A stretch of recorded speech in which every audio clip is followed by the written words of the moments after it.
I definitely can't die with food in my mouth. Really? I got a microphone? I feel like I gotta carry you. Oh. Okay, we're ready? I'm ready. Can you guys hear online? Wave and do something so Christy feels better. Mom. Gosh, I got a whole lot on my plate in here today. So, this is going to be a fascinating one. Because we haven't done this ever. So that'll be very fun. Always welcome to NDPC. I've been told that I'm supposed to read and not ad lib. Can you believe it? I know, I'm feeling more and more like Trump now. Just saying. Welcome to NDPC. That's much cuter than not as orange. Welcome to NDPC. Those of you guys on Teams, we so appreciate you showing up and showing in. Those in person, thank you so very much. We love to see your lovely faces. Hopefully you'll have lots of questions today. Thank you for attending. This is how it's going to work online. Everyone is muted. If you have a question, please use your raise hand function and Christy will call you. Where is it back? It's right here. We're trying to fix it, yeah. It just kind of makes me self-conscious. I have to think about what I'm saying. Hey Trish, can we fix your computer and mute it, please? It was muted. You muted everybody but yourself. Everybody but you. It is muted though. Those of you who are in person, if you have any questions, let us know. We will, because it's not the mic, it's actually us, it's hearing us like everybody else will. It's not a mic. Right, because it's not a mic. It's actually, the sound needs to be turned down on the And let me assure you, I am not going to tell you. I have two phones because I can't get my best. Okay, we are good. Sorry about that. La, see, that's good. That's so much better. Now I know it's not just But, me. Trish, go back up and share. Uh-oh. Yep, there we go. Okay. Those of you guys in person, obviously, if you have a question, catch my eyes, I'll get you, I'll call you. We can ask. We'll hand you a mic so everybody can hear, because that's always very important. Obviously, if you've got to go to the bathroom and do all the personal stuff, answer your phone, etc., just go do it. We're all adults.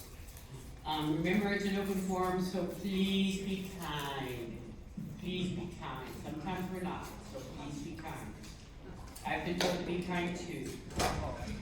I always want to thank the board members of NDPC. It is a nonprofit organization, and I do say a lot of times it is like herding cats because we have very diverse personalities on it, very strong personalities, but they rock. And the folks that pull these off is amazing. So President is Christy Bybee, Vice President Trish Gibson, Secretary Catherine Nelson, and Treasurer is Sean Ellis. We so appreciate you guys serving. The directors are Sue Hare, Nicole Marley, Barushka Corso, Dalton Hooks, Trudy Johnson, Kevin Hampshire, Kevin Pichard, Debbie Pichard. One day, I promise God I will get that right. Miguel Pagado and Glenda Lee Jackson. We so appreciate you guys. Don't forget to go onto our website for future events, other important information. www.ndpc.com. Membership, we have rolled out our new membership. Please bear with us as we work out all the little kinks on it. If you are a member, whether corporate or individual, please go to our website and register for the membership portal. Remember, as a member, you can always go back in and take the classes and do all that stuff, and you get your CEU credits. If you are not a member, we so appreciate you attending and participating. However, the CEUs and all the go back and see it again stuff is not available to you. You all right with that, Christy? Yeah. Okay. So, one of the things that we do is obviously as a nonprofit, we have sponsors. And so, these sponsors, when they pay enough, we really appreciate you. And what I'm going to ask is for the figure 8 folks to come up They are a platinum sponsor, and if you guys will give them 5 to 10 minutes, we'll see what they got to say. You know, yesterday at RIMS, when you guys were introduced, I was like, so what y'all do? What y'all do? So I'm excited that you're I here. love how you guys read my emails, that's so great. Okay. I love it. It's because we get as many as you take pictures. This is my new client. And it's just one figure guy today. Okay. My partner was traveling with me. He got tired of me and he went home. No, he had some other stuff to do. So yeah, I'm not gonna take up a ton of your time, but I'm very happy to be here. Thanks for the invite, Christy, and I hope to speak to some of you folks today and maybe pique your interest in figure eight just a little bit. Keith knows, but I think he may be the only other person in the room besides Christy who's familiar with figure eight, and that's a good thing and a bad thing. That it's good because I can tell you what I need to tell you, but some people call us a startup company. It's a little bit of a misnomer. We've been around actually 7 years, and the first 5 years of existence was research and development. We were actually born out of the MIT Media Lab in Boston, founded by a world-renowned sensor engineer named Nanwei Dong. And her mission was to be able to deliver better data regarding musculoskeletal injuries, right? So the problem that we feel like we solve for and are solving for is that when somebody has a musculoskeletal injury, they go and receive treatment. Sometimes it's more difficult than it should be to determine the extent of the injury and then how that patient is recovering from said injury.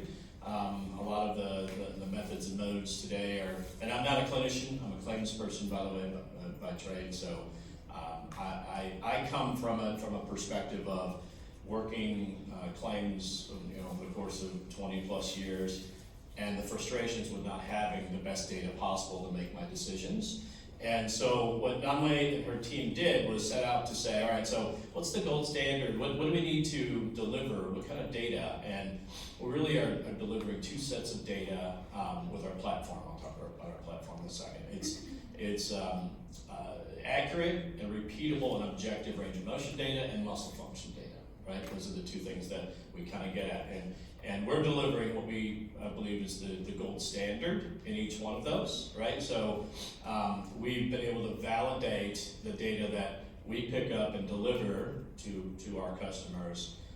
With that, you'd find it in a biomechanics lab, right? So I wasn't even familiar with what a biomechanics lab was when I joined the company a couple of years ago, but essentially it's a high-end lab room where you can actually get that objective data, but it's not accessible and it's really, really expensive in disability management. And so that's what she was trying to solve for. So long story short, her and her engineer team have come up with what we call the kit, the figure eight kit.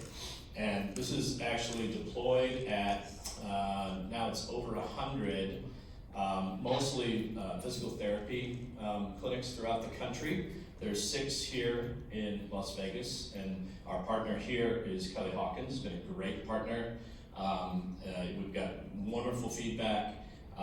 We look to use that as a springboard. We're in 16 other markets in the country, and so we're growing very, very quickly. We started to deploy this technology not even 2 years ago, about a year and a half ago. And we're now getting data from payer clients that actually show upwards of a 24% reduction in the time to recover to MMI, which is what I've been looking for quite a long time. So I won't say too much more about it, but the way that it does the process is we've trained the Kelly Hawkins therapist to use this equipment. It takes about 15 minutes, or it should, to do an assessment either on the knee, back, neck, or shoulder. Okay. At the end of that time, and I've got some reports here, we developed a readable, actionable report that picks up a variety of biomarkers, and again, that address range of motion and muscle function and fatigue. And for the provider, it allows them to take a look at and construct a better plan of care, okay, for the patient. And for the payer, the person who's managing the claim, it gives them better insight into the injury, how the person is progressing or not, and gives them a tool to address the issues that they need to in terms of MMI, return to work, PPD, all of those things, right? So it's we think of it, of ourselves not as a medical equipment company, not as a claims company or anything like that. It's really a data company, right? We're delivering better data to help everybody manage an injury better. So. Awesome. Well, I appreciate you. Thank you for Thanks. your time. Look forward to seeing you. I don't get it, but they insist. Kelly Hawkins? I mean, CPK? We're kind of giggling because, oh, yeah, see, we're not giving mine away. Just say it, Trudy. She's taking pictures of my purse up there. It's not for sale. So we're gonna start this with, how a doctor gets into workers' comp. They often ask the representatives, I'm gonna try not to call them parents. The representatives, so that they can get into this mad world. Okay, so, step one. In order for a physician to work in workers' comp in Nevada, they have to obviously be licensed, that's appropriate. And they have to go to the state of Nevada Industrial, the DIR, provider panel, and apply. Only MDs, DOs, and chiropractors can apply to this panel. Do they have these somewhere? It's online. It's Okay. on the DIR website. So on the DIR website, you guys can see the websites to go and to register and do all of that. And once you've completed the form, the med unit at DIR will then research it and make sure your license is valid. And then, of course, put you onto the list. It's my understanding that if you choose, once you're on the list, that you do not want to do workers' comp. We certainly understand they're unique individuals. You then simply go back to them and apply, and they'll take you back off. That's one of the problems we're running into right now is people who are on it because they thought they wanted to be on it and then got into it and oh, thank you, and are back off. Once you are on, physicians need to contract with the multiple provider networks and introduce themselves to leaderships throughout the work comp industry. And you know, it was fascinating, Christy, when I read this because I always wondered how you guys did this. I did. I read Multiple emails we send you about, let's have a meeting. Well, yeah, you do that. Yeah. I've been doing this quite a bit. Like you said, you don't read my emails, not everyone. Yeah. There are multiple networks that are specific to Nevada and some that are national. The process can take anywhere from 3 months to a year to get onto all their contracts and get through the credentialing. I think that's important to say again, because once you get on, for example, Corval, which is who I work for, we're a national TPA, but we're also a national MCO. So one of the things that happens when you contract with us, you get to meet great people like me and Nicole that are sitting up front and stuff. However, when you get your bills processed, you're like, wait a minute, wait, because the rates that we then process it is the lowest rate of all the contracts we have. So if one day you were drinking a little heavy and signed a contract that said you were gonna get $10 an hour, that's the one we're gonna use. So you gotta be careful about the contracting and doing whatever you're gonna do because on nationals like Corval and other TPAs, we use the national. So if you're on whatever the lowest rate is, that's the one you're gonna get paid. I get quite a few phone calls from that when people go, well, that's not what I thought. I don't know contracts, I don't like contracts, I don't wanna do contracts, I'm certainly not gonna read them, so I can't explain them. I just know that we will pay you the least amount we possibly can. Yeah. That's our job. Yeah, cost savings is what we call it, that's politically correct. Negotiations, yes. Step 3, after you've contracted and gone through the credentialing process and you've begun, you have to introduce yourself to all the players. Now, what I always say is, you know, when you meet people, put a magnet on their name, on the back of their name. Don't like put a permanent marker because we shuffle, and sometimes the music starts and we all just change seats. So y'all, when you meet individuals, and I always say to the people who are in the business as administrators, be kind. Don't say what you think all the time. And you know that's hard for me. But you never know where that person's gonna show up next. And when you meet someone, you will be surprised in 5 years where they are. We shuffle all the time.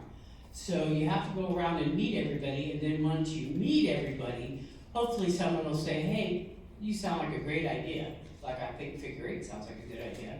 We'll try you. And so then what happens is we try you.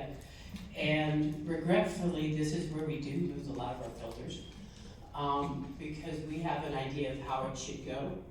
I always ask that you, as providers and physicians and stuff, as much as we act like we know, we don't. We don't. I mean, most of us have, bachelors in basket weaving and stuff. So we don't, we've been doing it for a long time. I can't tell you anything about how to do surgery, but I can tell you when you're done if it sucks. because it's going to cost me a lot of money. And for me, my job is totally fiduciary. And so what I do in claims, what we do is we go, okay, this person's straining their back, what's that going to cost? And what does that mean? And there are a lot of factors that go all into that. But for us, it is making sure that the patient gets exactly what they need to bring them back as close as you can to where they were. And then we're gonna watch as administrators the cost. They run into each other sometimes, and for that, I apologize now, because it does, we do sometimes get that way. Once you've met all of the individuals in the industry, every TPA, or most TPAs, have a provider list, what we call a PPO list. And that provider list is physicians and providers that we have carved out of the DIR panel to put specifically on ours. Kevin and I have had a lot of conversations about why and who we choose. And it is what it is. There are some specialists, particularly orthopedics, where when we carve them out, we have to have a certain number. We have to have 8 of them. 12? We have to have 12? If there's 12. I don't even pay attention to those last 4. If there's 12. I'm going to sit it right here too. And if there aren't 12 of that specialty, We do then fall. there's not separate. Right. If there are 12, then we have to have all of them. And what I really want, I had a fascinating conversation with Jason Mills and stuff because, and I'm shocking. I'm gonna be quite frank. Part of the reasons why we have it the way we are is because as administrators, we manipulated our PPOs to our advantage and to the injured worker and or the plan fraternity's disadvantage. Foul play. And as a result of that, this is why we have the rules we have now. If in fact I have a PPO and I don't have enough on it, or it goes to court, it always will default back to the DIR list. I can stand very strong, this might be a PO, and if you're not on it, you don't get to play, blah, blah, blah. But that's not really how the world works anymore, because yes, I can do that to almost a fine line, but then ultimately, it will default to the DIR list. So if you are a physician or a person who wants to be on, always go DIR first, and don't get frustrated with the shenanigans. I didn't see that word, but Yeah. That's right, it's a good one. yeah. Always stay informed. The regulations change all the time. Every 2 years, there's a regulation pertaining to work comp medical providers in Nevada. As a provider, it's important for you to understand the rules. Again, as administrators, I find that we're a little intense. I prefer OCD. I prefer slightly twisted. So administrators are pretty intense, and so we do look at the rules, we do whatever. The rules of work comp, you have to understand. For example, to start a claim in Nevada, it's different than any other place in the world. Any other place in the world, if I trip and fall, I call my employer, my supervisor, and say, ouch, I got hurt, it was tragic, and this is what happened. And that's what starts the claim. It's a first notice of loss, or they call it in. In Nevada, it's not like that, and that's because in 1945, there was a lot more shenanigans than today. And so the legislator believed that the employee needed to be able to report a claim without concern of their employer. So in Nevada, an employee, to start a claim, goes to the doctor, and they fill out a C4. The C4, the top half is the employees, the bottom half is the doctor stuff. That's what starts a claim in Nevada. I fight constantly with my national accounts because they go, well, I called it in, doesn't matter. Or I'm not gonna call it in, I don't believe it's a real claim. It's not really how it works either. Once that C4 is filed, it's filed with the administrator as well as the Department of Insurance, and it is a claim. And we as administrators have to deal with it somehow. So the rules of work comp say that if I get hurt and I fall, whatever, I have to fill out a C1, and yesterday I was at REM's, outstanding presentation. Yeah. And one of the things that was really cool about it is they talked about the C1. And in the C1, that is a form that the injured worker completes. And it doesn't matter, I love the way they said, it doesn't matter what language they speak, it doesn't matter what their abilities are, the employee has to fill out the C1. Now, at the bottom, they sign it, and some do and some don't. It doesn't matter. They still have to fill out that C1 in their writing. It can't be done by a supervisor or somebody else or the wife or whatever. It has to be done by them. They go to the doctor goes, okay, they fill out a C4. The employer then has 6 days? Is that right? 6 days to fill out the C3 and get the C3 back to the administrator. That's a pretty serious timeline. So that means I trip and fall right here, I fill out my C1, I go down the road to the clinic, I fill out the C4. In 6 days, my employer has to fill out the C3.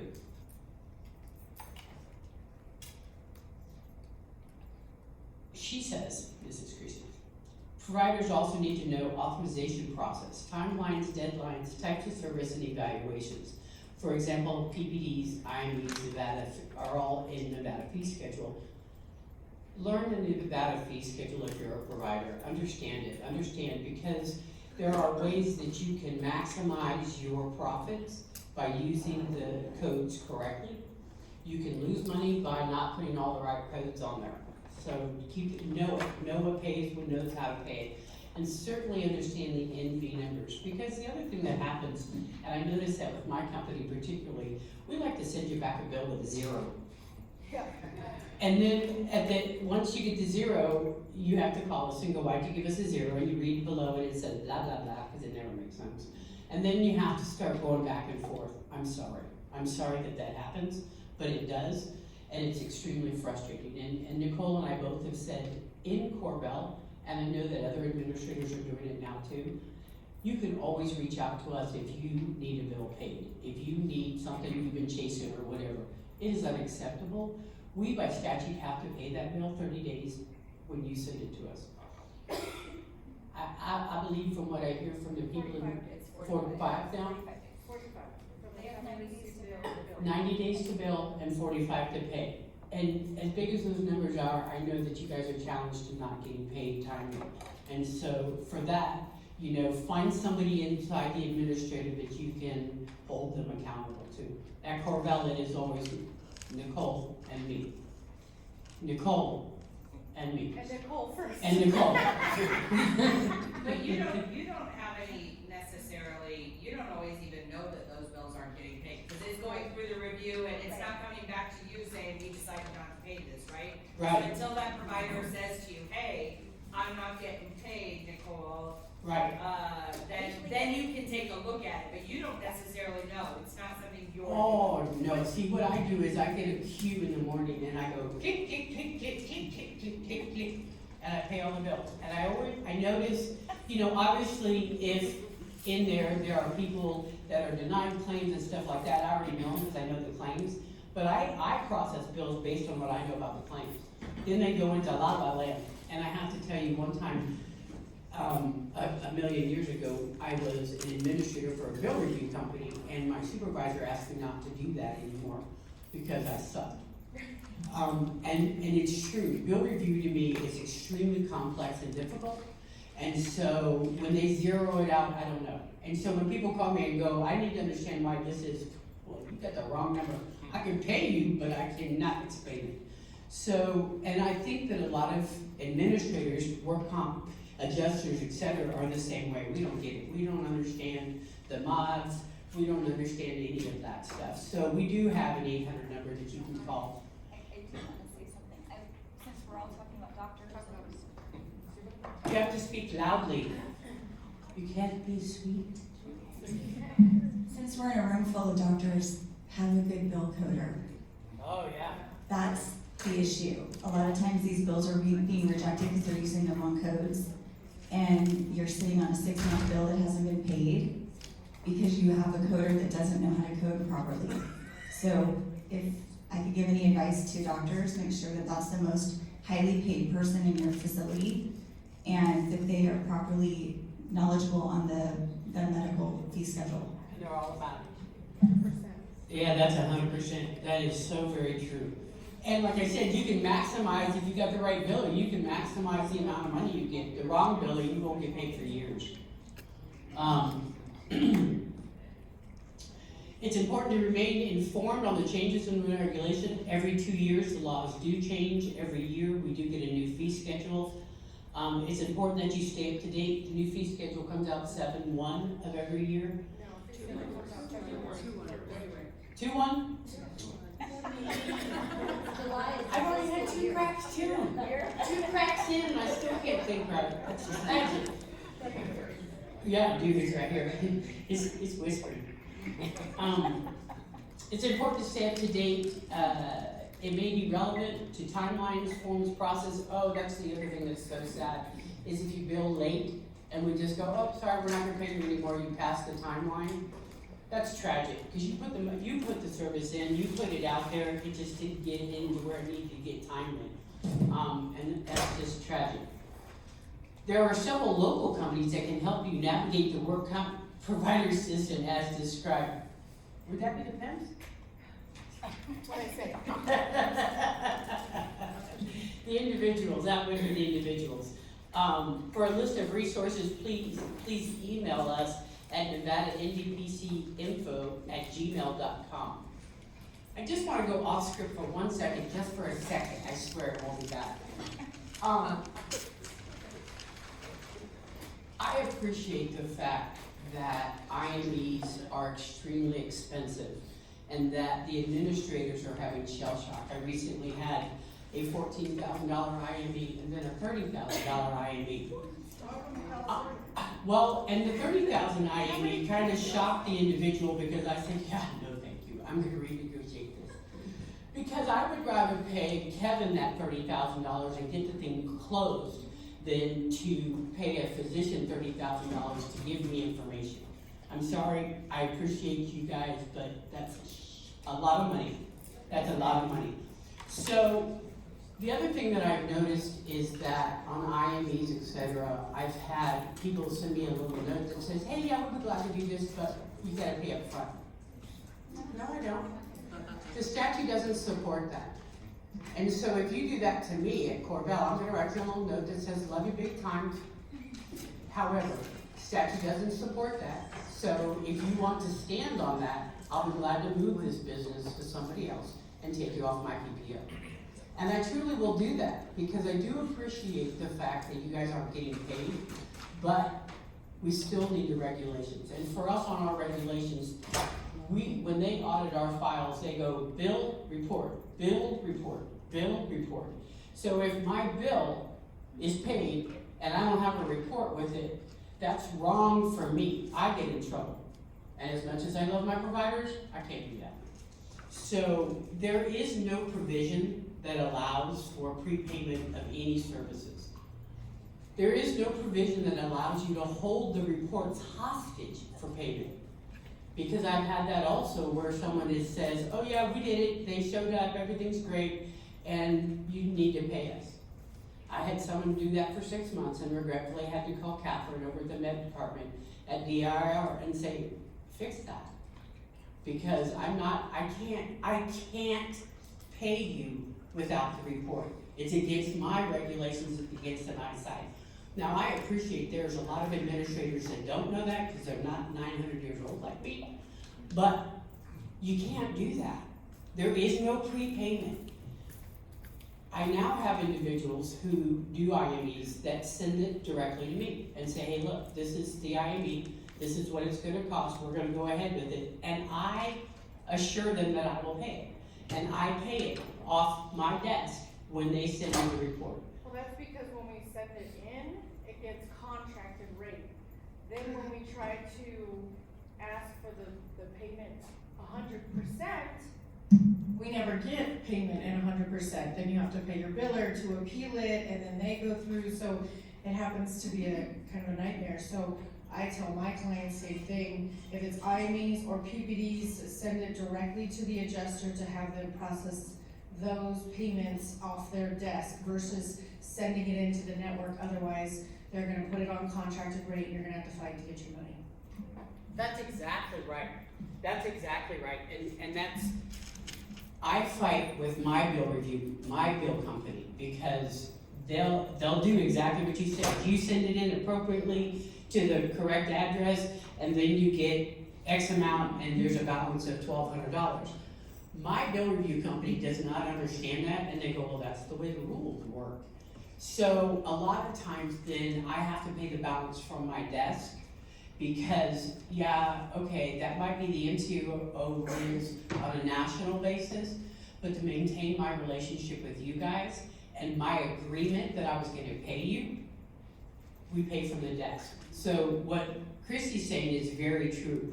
When you're getting into PPDs and IMEs, you need to have a relationship with your administrator, whoever that adjuster is, or their supervisor, because some adjusters are young, and they go, oh yeah, sure, we'll do it like that, sure. And then you send it and they're like, what's your name? No, I don't know who you are. And that's a mess. And we're trying to fix that internally, we're trying to fix it with DIR. But in the meantime, I do highly recommend that if you in fact are billing $30,000, you need to make sure that we all are completely aware of it, because had that individual not sent me that said it was $30,000, done that IME, and it had gone through the process, we would have fought. And it's all bad. So don't do that. Conversate with them. So we've got on the list, we're getting patients. Okay, we're gonna do case study. Is that this first one? Okay. Do you want me to do it, or you want her to do it? You want them to do it. But how are you gonna do the facts? Nicole, should we introduce the panelists yet? No. Oh, okay. Okay. We do so appreciate it. Okay, well, that's because they said yes. Dr. Kioff, who has been here before, and we so appreciate your time. We really do. And your energy. Thank you. He's a PMR, physiatrist, so he does pretty much everything. And then we have Kelly Hawkins, right? From Kelly Hawkins. Keys. Yeah. Kelly Hawkins, obviously, physical therapy, FCEs. I had that. Okay, just one. Okay. Kelly, FCEs, physical therapy, and keep in mind too with physical therapy, first 6 are free. First 6 are free, so, you know, don't fight about it. If Kelly Hawkins bills you for that first 6, it doesn't matter if you say yes or no. Hey, Not free, but we don't have to say yes. There's no off. We're not doing it for free. Right, and you know what frustrates me though is I see yeah, they do it for free. No, but they are free of authorization, and don't fight that. It's just ridiculous. I see people fight it off. Well, it's a denied claim. It doesn't matter. Pay it. It's 6. You have to pay it. Well, this isn't in order where they're sitting. I apologize. Nicole Marley in the middle is the compliance officer at Corvell. She's also been an administrator in workers' comp as an adjuster for a long time, so she's gonna keep the fellas all settled down. 29 years, she said. 29 years. Gosh, you were like 4 when you started. I know. Gosh. Yes, that's good, because you know, work up ages you. It doesn't make you look young. Yeah, it doesn't. And then, see, this is, and then we have Dr. Lisad, at hand specialist, outstanding next. Her hand specialist, somebody else. Hand center of Nevada. Here's the good news, I'll be fired soon from this position, and then I'll be able to sit in the audience with you guys, because obviously I've lost it completely. And then we have Dr. Joseph Nicola, who is, with Nicola Chiropractic. Okay, we're all good? Okay. I think Christy will take over it next time and she'll just say it's for her. So I'm gonna give then the mic to you, Miss Nicole, and you get to talk about, do you have this? I mean, I do now. Yeah, definitely. I do what Christy says. Okay. But do you? I wish it was that. But do you? So we've never done this before, so this is a new thing for NBC, so I'm super excited. We're gonna do a case study from the eyes and view of the adjuster, which I think is never been talked about. So I actually came up with this case study, and we're just gonna dive into it. I want you guys to be involved. I think this should be a conversation. I don't wanna just sit up here and read this. I want you guys to. You know they will. I know. Should I sit at the podium? No, just Okay. go where you're at. Okay. So this is a 34-year-old female housekeeper. On March 21st, 23, the claimant was making a bed, and when she lifted the mattress, she felt a pop in her right wrist. She reports the claim to her employer on 3/26, so that's how many days later? 5 days later. There are no witnesses and no video as the injury occurred in a guest room. Okay. Initial care was performed 1 week later on 3/28/23 at Concentra. The PT was ordered, and she was told to wear a splint.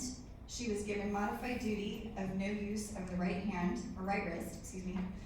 The C4 was completed. The C4 diagnosed right wrist sprain. So, for those of you in the audience and also online, as adjusters, where are we at in the process? Can anyone tell me? Like investigation. Like investigation wise? We're at the beginning. We're at the brand new beginning. We don't even know if she truly has a sprain. She heard a pop. So that's a red flag for us, right? For those of you, who's here an adjuster in the room? Katie? Okay. So when someone says they heard a pop on their C4, what does your mind go to? Rule out fracture. Tear? Okay. Okay. They called it a sprain because they call everything a sprain, but That's you're right. probably not gonna end up with a sprain if you get into a hand specialist right away. That's correct. And so let's talk about that for 1 second too for the providers. When that C4 is completed, we ask that you list every body part they complain about. I need a mic? No, yeah, I can hear you. Oh, Yeah. Did you say Kia? Oh, you said Kia. Okay. Sorry, go ahead, Kia. She threw me for I it. like Kia. Yeah. I know. But that's why? He's talking about the C4, because he's filling it out. Oh, yeah, right, yeah, okay, so you have to have every single bit, every bit. So let's turn it to Kia and let him do the C4. So I'm gonna hand it to Kia. Again, we do what Christy said. All right, so nice to meet y'all again. You might have heard already, C4 is a pretty important piece of document. It's I've learned, it's the keys to the kingdom of the work comp case. It is the key. So a lot of work can get held up on the claim side. The C4 is not filled out correctly, or it's not delivered timely. And a lot of litigation can and does happen for the simplest, silliest things, right? So we have a mention of a C4 diagnosis, right wrist sprain. Usually on the C4 there's also a list of body parts that are injured and the mechanism of injury. Okay, here's the thing. When a worker writes down the mechanism of injury, or how did the accident happen, they have a bad habit of not telling you what you need to know and telling you everything you don't need to know, okay? About grandmas, when I was 5 years old and you know, Kelly was pushing the cart really hard and I wasn't looking, okay? When someone comes to a doctor's office, there are certain questions that you, the physician, want to know to better understand how to get a diagnosis, right? So grandma's, you know, shopping cart, whatever, none of that stuff matters, right? What I care about when someone comes in and what I want to fill out in my note to get the diagnosis is, where did you feel the pop in your wrist? Okay, there's a lot of places in your wrist where a pop can be felt. The ulnar aspect of the wrist, so the side by your pinky, by the thumb side, right? Was it volar, so palm side, dorsal, right? What are some associated symptoms? What were you doing? Were you gripping and twisting? What position was your hand in, right? These little things help me get a better diagnosis. Because unfortunately, the C4 asks us for a diagnosis, but we don't often have the exact diagnosis on that very first visit, right? We have a hand specialist here on this panel, thankfully, right? And he can tell us that there are 1 billion structures in the hand that can get injured from something as silly as pulling a mattress, or even worse, a fall on your hand. So if this were in my office, if I couldn't have a more specific diagnosis than wrist sprain, because the physical exam or whatever imaging I had didn't let me get there, that's what's going on the C4. But it might help me for y'all to understand that I'm chasing a better diagnosis as soon as the next visit, right? If I can't get something solid out of that physical exam and history, I'm gonna order an MRI or something else and try to get you a better diagnosis. That means at the follow-up, the diagnosis is gonna change, okay? Promise I didn't make it up. Okay, anyone who thinks I made it up, I didn't make it up, okay? It means that I was trying to give you a more specific answer so that you can do your job better, right? Because how do you set your reserves if you have a wrist sprain, right? Does it change if there was a tendon tear? Significantly. Significantly. Yeah, right? And how's the patient supposed to get better if you don't even know what you're treating, right? What are you PTing if you don't have a correct diagnosis, right? I'm gonna leave it right there and we'll move on. I'm sure we'll be back to We'll get to you soon. So my favorite is this next part where it says she was seen again the very next day at the same clinic, because they asked her to come back the very next day. That's very frustrating. That happens every day. How many of us see that every day on our stuff? We have a back strain, we're gonna right back. Well, nothing's changed from yesterday to today. What's the Unless, point of that? it's a good question. Billing. Can you use, that should be handled on your clinic management side. You should be saying to your clinic, I'm not going to accept you bringing that patient back every 2 days if there's nothing changed. But that's how they make their money, is they front load all their visits because they know you're gonna take them out. So, Right, the problem is we haven't even got the claim yet. yeah. So this is already happening before the adjuster even gets the first, so we don't even get the But claim. she's right, because as the employer, we meet with them annually and we set the standard, like Yep. Concentric can't do PT on my claims. Right. That's right. That's right.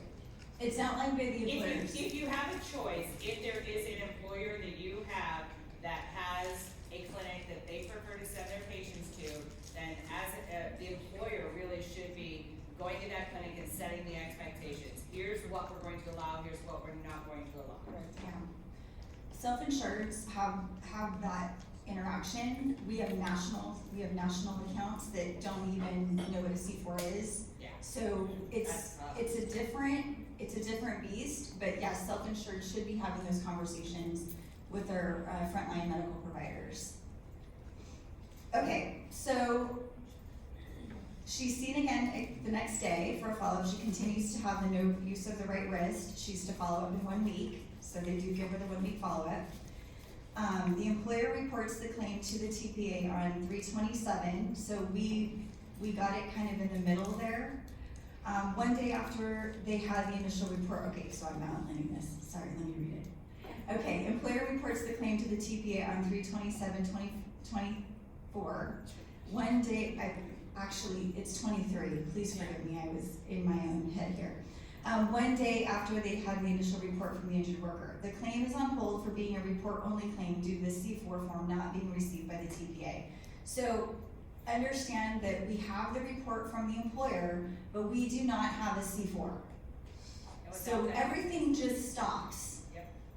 Because I can't pay them, I can't approve treatment, I can't do anything without that C4 form. So So at that point, you have the C1, the C3, that's it? maybe, And I think that what's critical for her, for what's critical here is, it's not us just being difficult.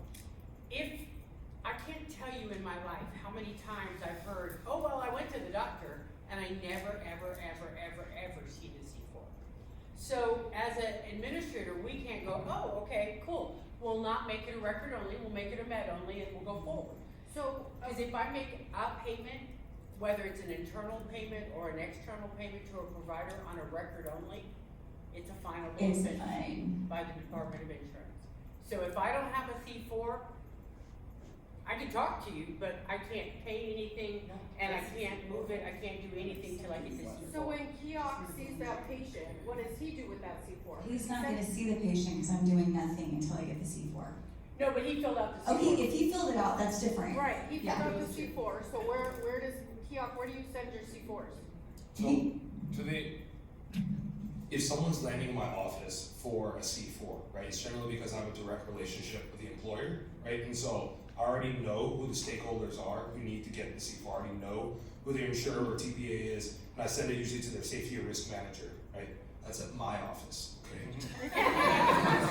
With some of the clinics, you know, I'm So then safety then sends it to you, right? The employer sends you Sends the it to us. C4. Yes, The employee sometimes will give it to us, the doctors will give it to us, and the employer sometimes will give it to us, depending on.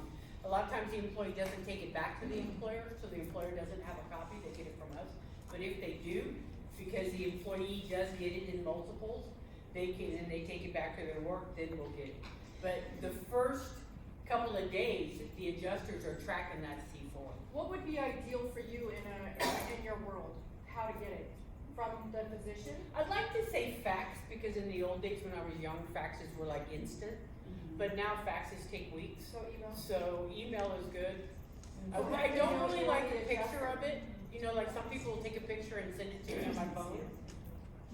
Or should the doctor be telling the patient, they cannot do anything without this form? Yeah. So it's your responsibility to get this form to someone, your employer or your adjuster. right. And I wanted to speak on that. Oh, does she have a No, question? go ahead. Okay. So for those of you doctors in the room and anyone listening, you only have 3 days to get us the C4 by law. And I just did an audit with the DIR and they are mentioning late C4s in their audit. I don't know if they're coming after for fines. They are. I just had a long conversation with them, and they've decided to turn it away from the PPAs that give over cheese So and to put it towards the everybody provider. is gonna be accountable now, not just the TPAs. So if you're completing a C4, you only have 3 days to get us that C4, period, or you're late. Most of the clinics are using portals. Right. So I get them all through a portal, and it's just, Care Now, Concentra, and, there's a new one coming into town. They're all using a portal, and they're available within 24 hours. So if you don't go looking, it doesn't mean it's not there. So what, you have to go every day and look to see if there's. No, they send you an email. We have one full-time employee that all she does is chase C4s But for they our send entire me- company. As the employer, they're sending me an email saying, there's a C4 in your portal, go Oh, get it. okay, nice. So I only have 6 days from the day I received that email to go get it. To go get it, right. That's why I love Sandy, because that's exactly right. And as an employer, you should be doing that. As an administrator, we actually, like she said, have somebody who chases it, as well as our adjusters all have sign-ons, and they also will do it. Chase for it. Thank you. To the medical providers, the timeline is critical, but the DIR may not be as forgiving because there is a system in place, the coverage verification system, that medical providers can go online and find out who the TPA or who the insurance company is. No, well, here's the problem. If you cannot locate a TPA or insurance company, that C4 form needs to go to the DIR and let them try to track it down. When they will. Because it's possible that it's an uninsured, and at that point, it'll go to the employer compliance unit to go after that employer if in fact they are uninsured. So the problem with the coverage verification system online is that there are multiple TPAs or insurance companies that are listed under one employer. So you could go and look for Golden Nugget and it'll have 6 TPAs listed underneath it. So unless you know those people in each of those TPAs, I mean, I've done it. I'm emailing every supervisor or manager at each of these saying, is this your claimant? Is this your person? And I have to give them a name and date of birth. And then I'm finding it out. I wish they had it updated, but they don't. They don't have it updated. Say for example, it's. Hold on, give her the mic. No, wait.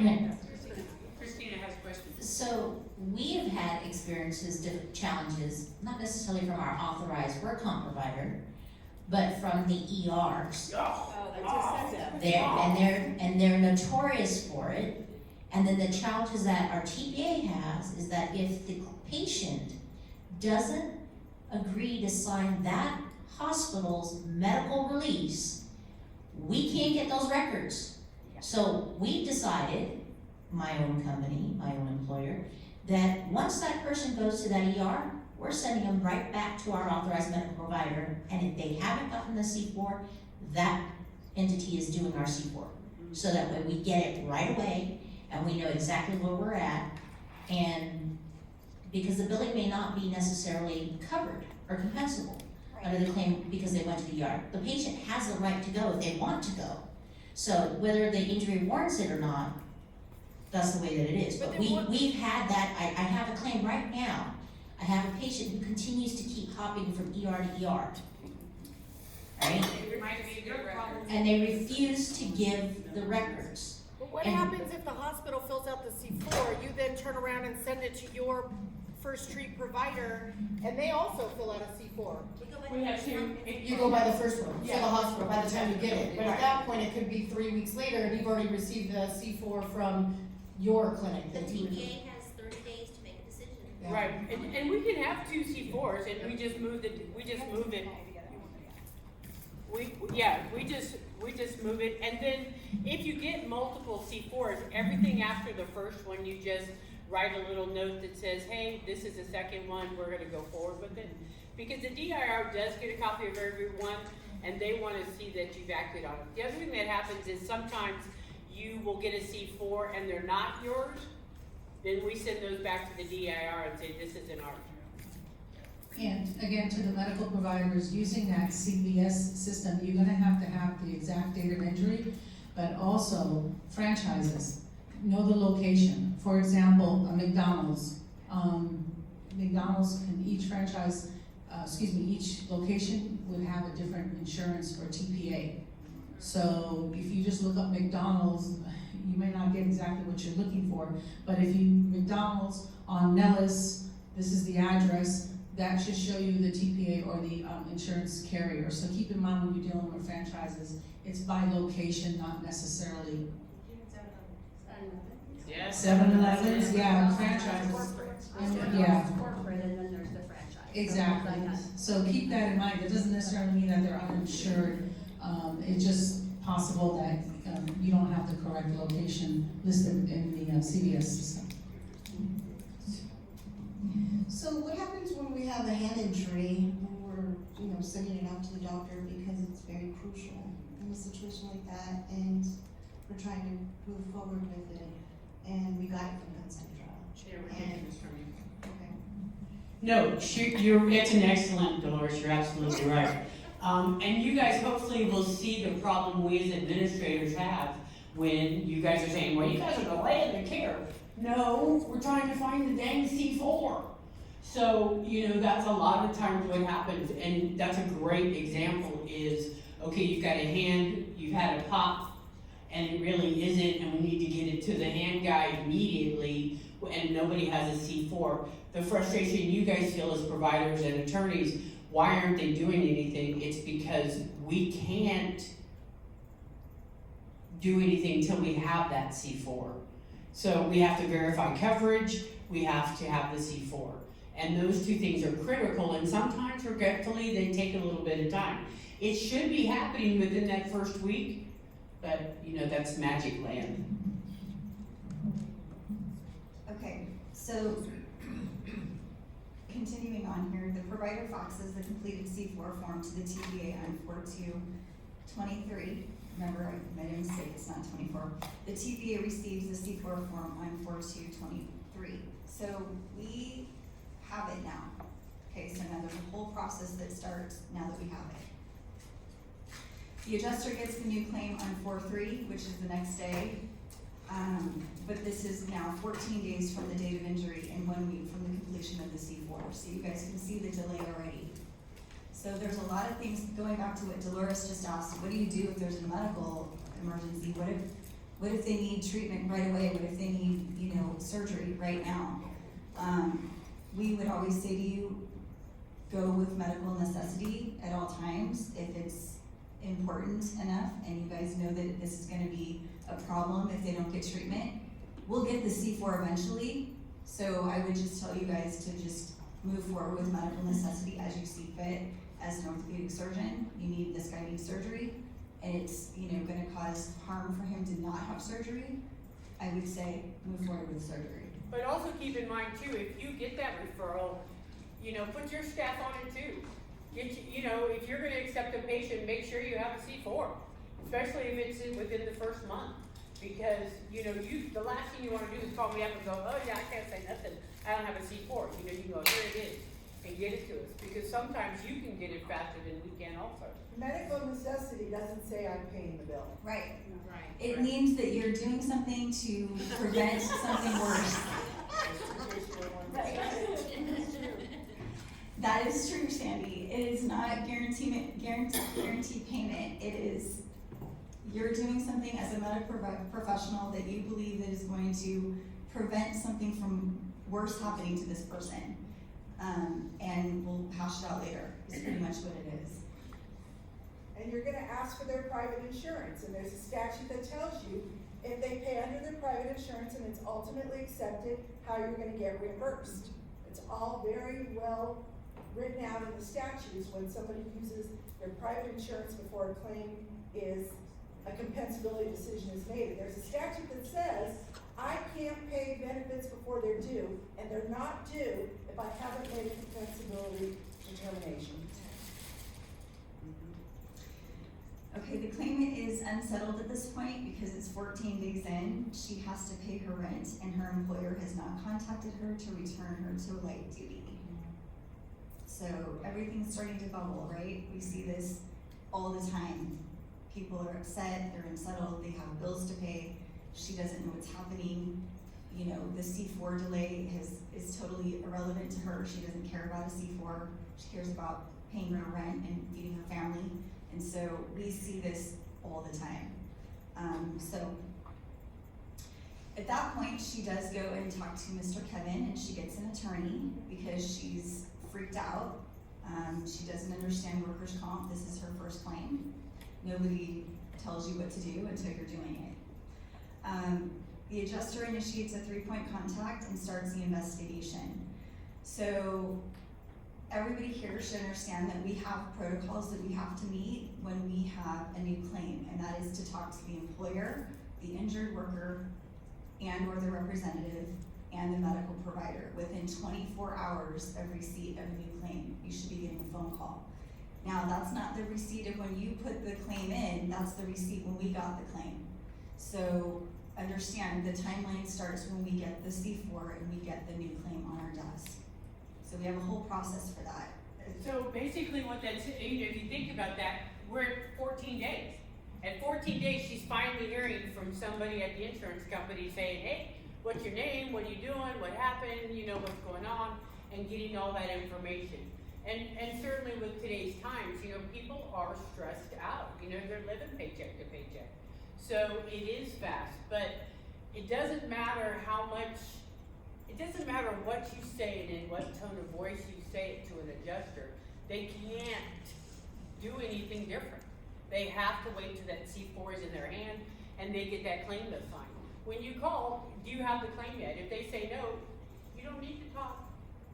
There's nothing we can do.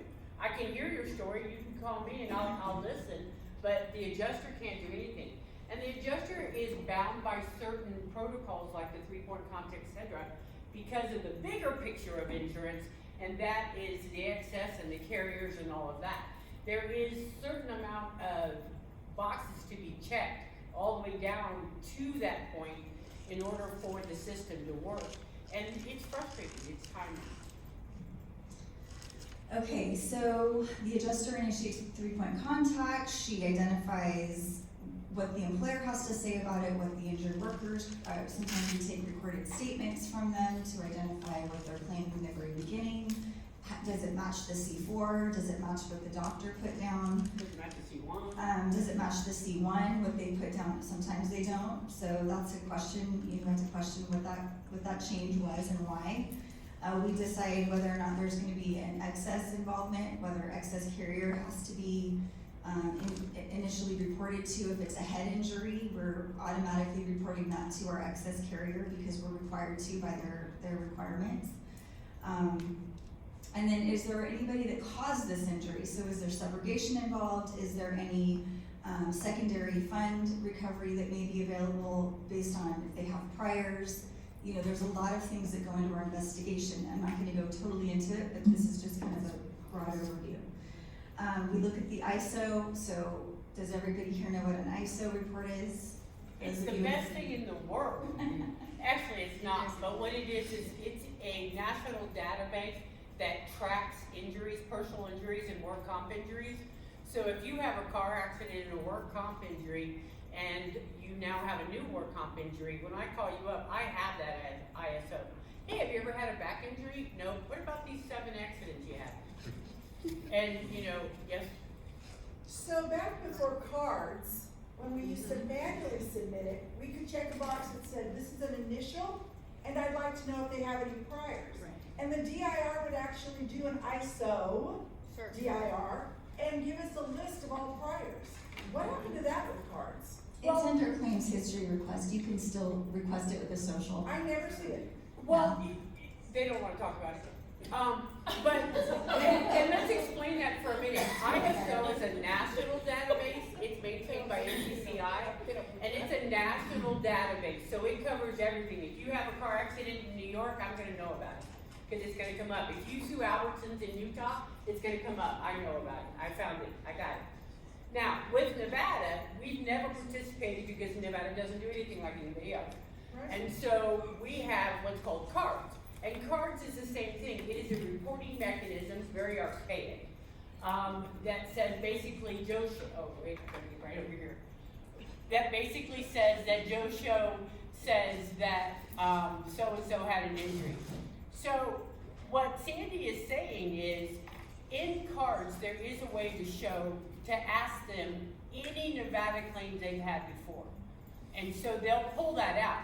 But what they did in the DIR is they changed it. Instead of it being a little mark the box, you actually have to scroll down and find it and then ask for it, can I please have it? So again, that's the second employee we have, and that's the one who's filing all the cards, updating it, and etc. Because cards also is updating. The pop turns into a tear, that turns into, you're constantly updating cards to explain that stuff. So for us, on your priors, we're gonna pull ISO automatically, and we're gonna ask DIR for theirs.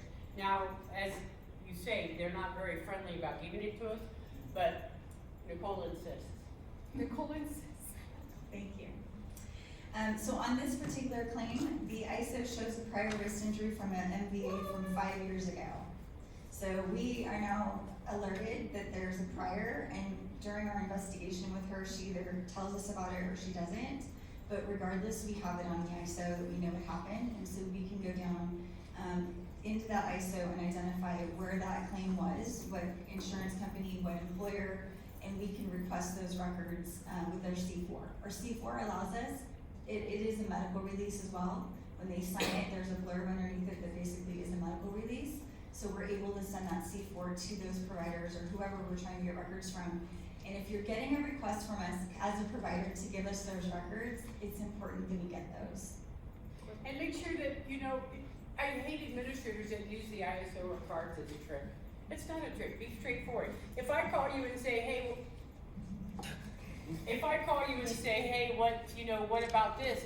You know, don't go, you know, oh, and then call Kevin and go, well, you know what, they didn't tell us the truth because there was a, whatever. Don't play that game.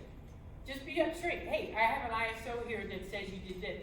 That alone is an interesting conversation with an individual because most people don't understand that any kind of injury like that, whether it's personal injury or work comp, is recorded for public and that we all get it. So, you know, professionals that, you know, pay for Christmas every year through an accident, they don't realize that until you call them. I've certainly had the information, you know, I showed that you've had 15 car accidents in the last 15 years.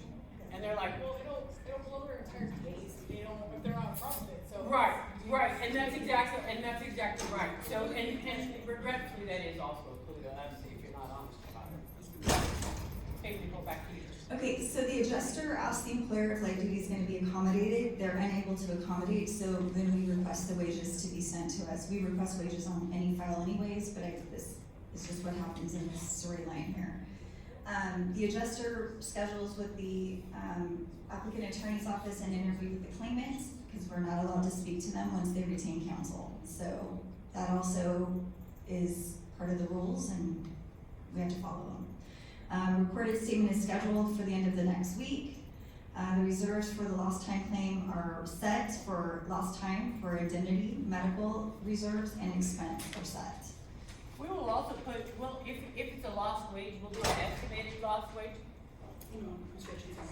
We'll do an estimated wage on it because D8, which is the state's form, it's really complex.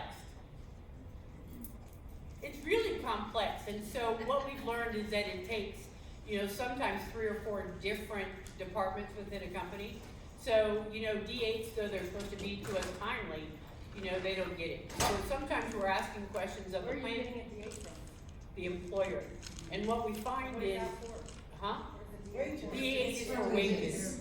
And what the problem is, because of the way our world is now, it really does require multiple departments to put in on it because of all the questions.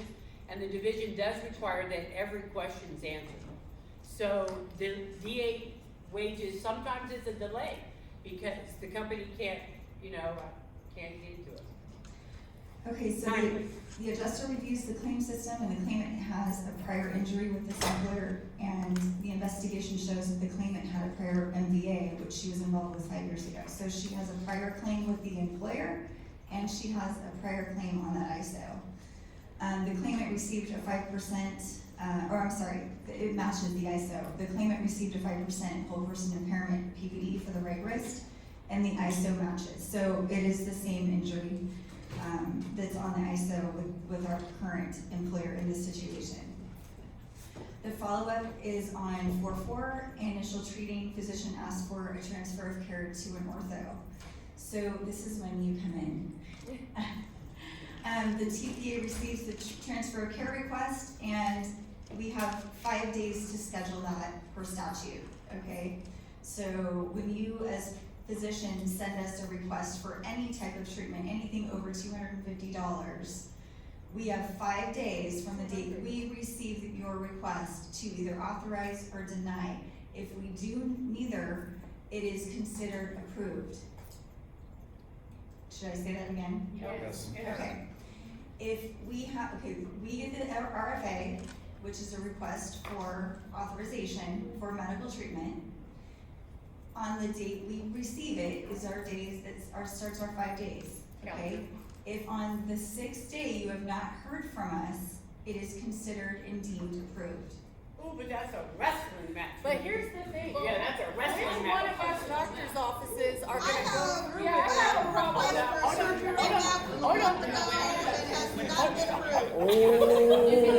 No, but you're leaving off the part though, Okay, which is, yeah, so you're right, you have 5 days or to either accept it or reject it, what have you, okay?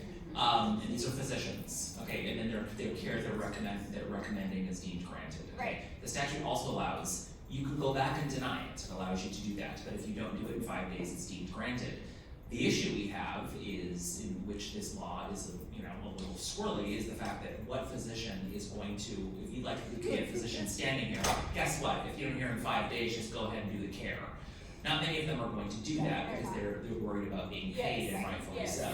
In contrast, okay, the transfer of care where you do not have an option to change your mind is if we request a transfer of care, you have 10 days to approve or deny it, with or within or outside of the 90-day period. You have 10 days to deny it. If you don't, it's deemed granted. You cannot go back and deny it, okay? So I just want to be fair, there's a little bit more to what you're saying, but she is correct that it's after 5 days it's deemed granted, but what we often find is that either they do the care, or they'll come back and say, no, we're not going to do it, but it goes to what you're saying up here is there's more delay. There's more delay. 5 business or 5 calendar days? 5 days. So like, say the MRI, you think that Pueblo or DR, we're gonna go ahead, oh, well, it's been 5 days, I'll go ahead and take that. No, they want the approval notice that they're gonna do it, so nothing's gonna move forward anyways. I have a surgery that I've been working on right now that's been sent over a month ago, and now they finally respond to me, and it's probably because I put it in chat, made it sound really professional. And she's responded that the nurse case manager will review it and we'll have a response by Monday.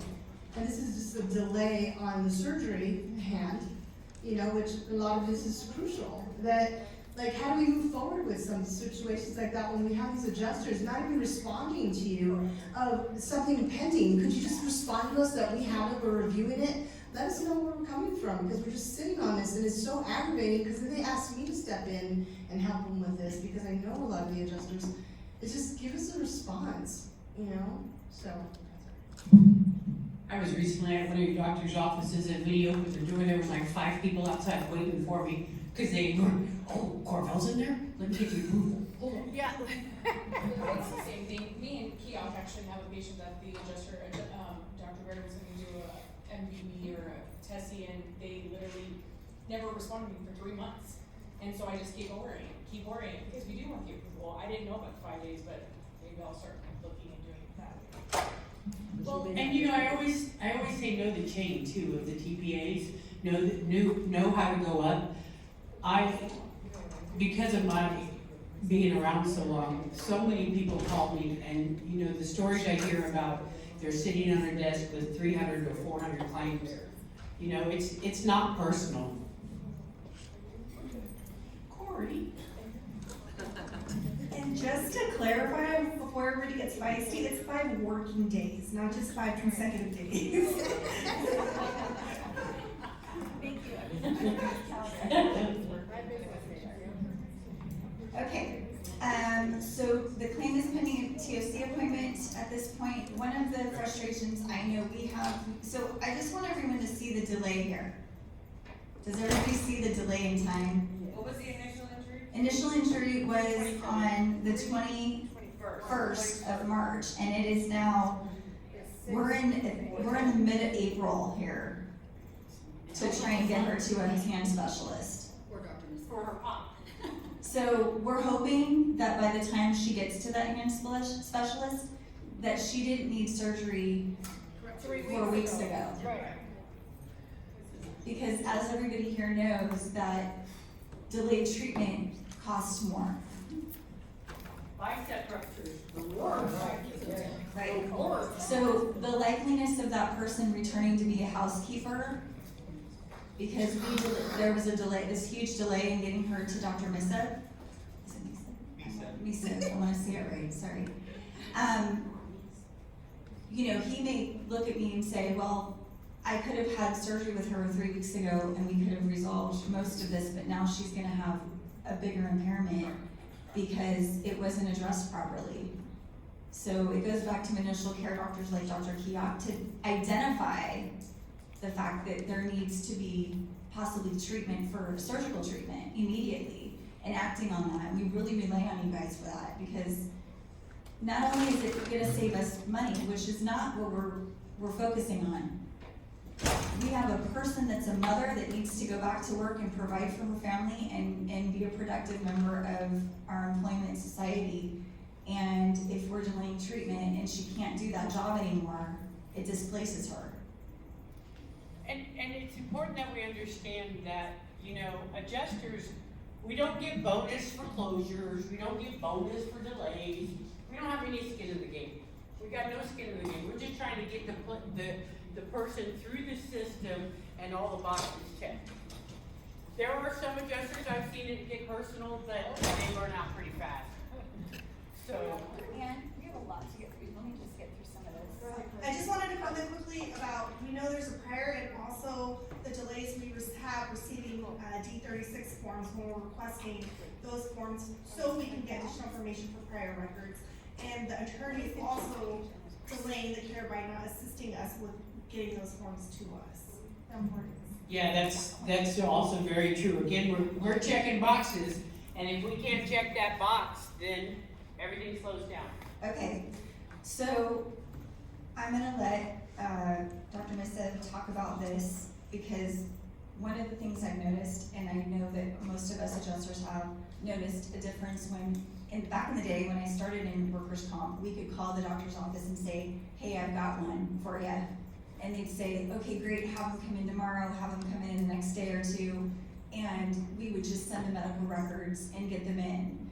Now we're finding that a lot of providers, and I really would hope that you guys could consider not doing this anymore, but you're wanting to see the records up front and then wanting to maybe talk to Jesus about it. I don't know, but we're then 5, 6, sometimes a week or 2 into it, finally getting a call from your front office person saying, oh yeah, we'll see him now.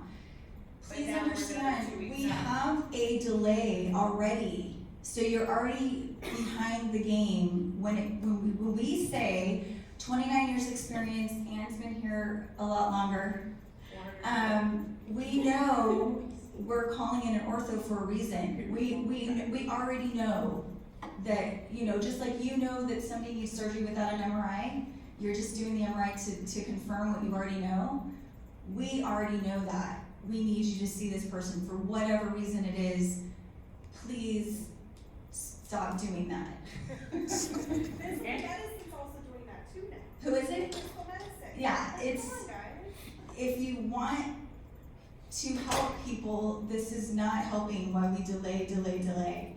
So I'm gonna say that this claimant finally gets in to the doctor on May 14th, the surgeon, because that's how long it's taking from March 21st to May 14th to see a physician that may need to do surgery on them. That's ridiculous. Are you gonna call me? Yes. Okay, so I'm gonna let, well, actually, so I just wanna involve the doctors here. Yeah, You have to hand them the mic. Up to you. You guys want to see the numbers ahead of time?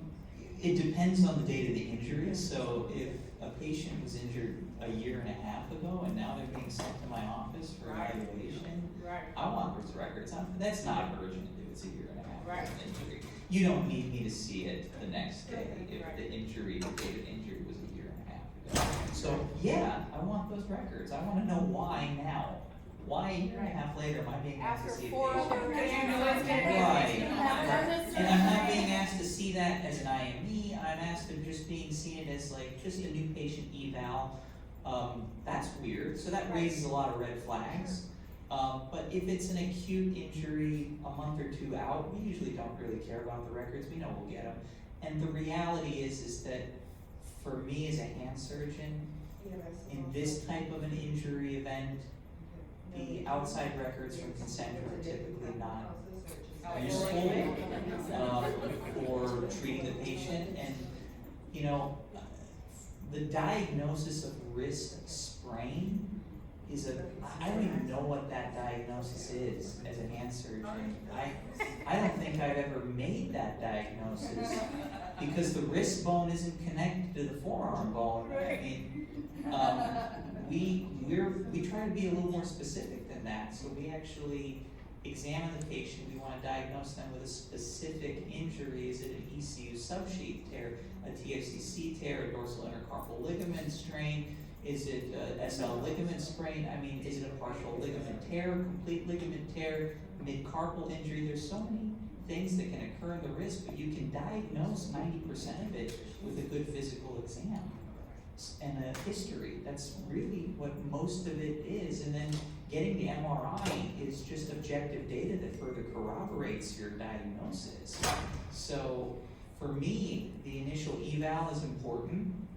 I don't really care much about the records. When there's a delay in care, a patient asks me, has this delay caused me substantial harm? The reality is that I usually answer that question with, there's nothing we can do about the delay. You're here now and we're gonna take good care of you now. And that's pretty much what I tell the patient is, this is where we are, we can't change the past, but we're gonna make sure we do our very best to get you back to whole as quickly as possible. The one case that was mentioned was a biceps rupture. That's a big deal. If it's a delay in presentation, you really wanna get those patients into surgery within a week. And a flexor tendon rupture, I had a patient sent over to my office last year who he came 4 months out from a flexor tendon rupture. So what did I have to do? I had to do 2 surgeries on him, not just one. I had to go in, I had to take out scar ball from his hand and wrist, I had to put in a temporary tendon, and then I had to come back 6 months later and take tendon out of his foot to reconstruct his flexor tendon in his hand. That's a big deal, right? And that delay in care substantially impacted that patient's recovery. He had 2 surgeries when he only would have had 1 had he been seen cured. Do you find that when you give a diagnosis that's different from a wrist strain, that you get denials on some of your requests for different things? Oh, denials happen with great regularity. Is that because you changed the diagnosis from a wrist sprain to a TFCC or Right. I don't know why these denials occur. I try not to get too worried about denials. I just get worried about taking care of the patient. That's really what I focus on, and I have staff that can worry about denials. And I think that's an important question, how you ask it, and that's, again, to the administrators. Oh, I'll move, you're not a doctor. You're not a doctor, so don't play doctor. It's not appropriate, if they're asking for something, have them explain it, why, why is it now not a strain? It never occurs to us that the wrist and all that stuff ain't the whatever. But, so we say to them, why? And then he tells you, and you say, okay. You don't get mad, it's not personal, we don't care about his family, we don't care about his life. He's a physician. So if a physician says something, that's what you deal with. You can't, he's not right, I already know, it's a strain. No, you don't. Stop it. So we do see that. The diagnosis that seems to upset a lot of adjusters Yes. is carpal tunnel syndrome. Yes. If I say the patient has carpal tunnel syndrome, That's not industrial. well, that's never say never, never say always. Mayo right? Clinic says it's So- not industrial, I'm just saying. Well, if you break your wrist, if you have a distal radius fracture, post-traumatic carpal tunnel syndrome is Yes. a well-defined entity. Yes, traumatic carpal tunnel is industrial. The point being is that carpal tunnel syndrome has about 1,000,001 different causes. And as a physician, my job is to figure out why that occurred. Now, does the pop in the wrist while changing bed sheets make a lot of sense? No, not really. And in fact, this is such a common injury that hotels tell their GRAs not to use their hands to lift the mattress. They give them wedges to tuck in the sheets with their knees, so that way they don't actually have hand and wrist complaints. We got multiple.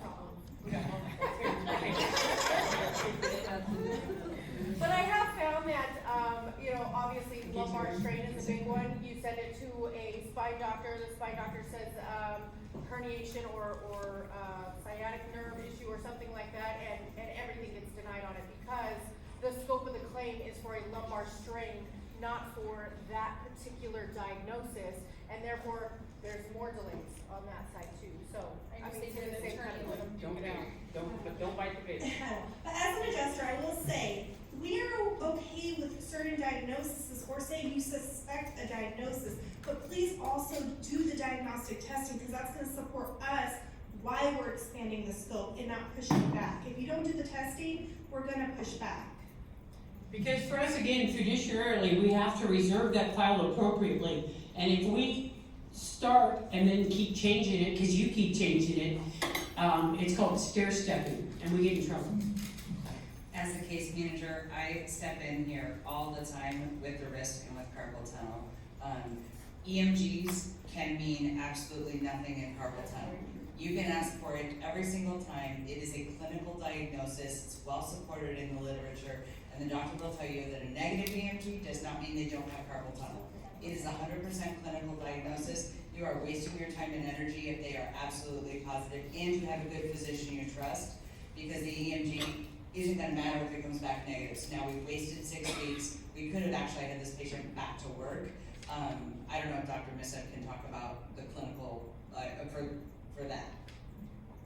Yeah, so carpal tunnel is, the one thing when I teach other younger doctors is carpal tunnel is 100% a clinical diagnosis. History, physical exam dictates whether or not a patient has carpal tunnel syndrome.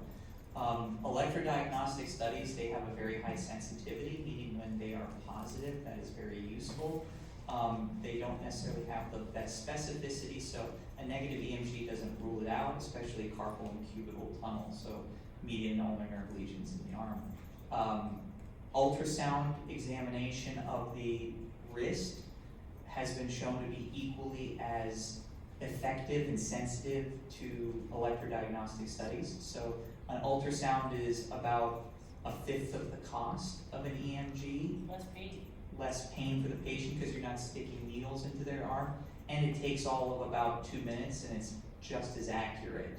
So we actually do ultrasound examination in the office now. We just started doing that over the past 12 months to basically expedite the process for a lot of patients. And this is whether you're work comp or not, it really doesn't matter. We just do this for all of our patients, so they are expedited through the whole process. Because a patient, if anybody in this room has had carpal tunnel, it's a fairly miserable thing to suffer with, and it keeps you up at night, and it bothers you while you're typing and driving and talking on the phone, and you really want that taken care of as quickly as possible. I think with that, we take a break. Yes, 10 minutes, 10:45. 10 minutes, 10:45. Bathrooms are outside down the hall.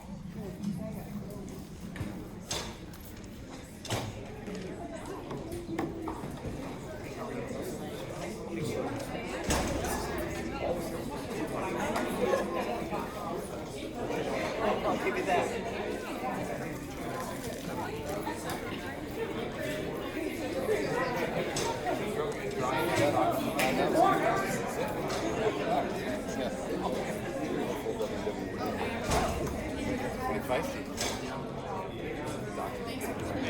How's it going?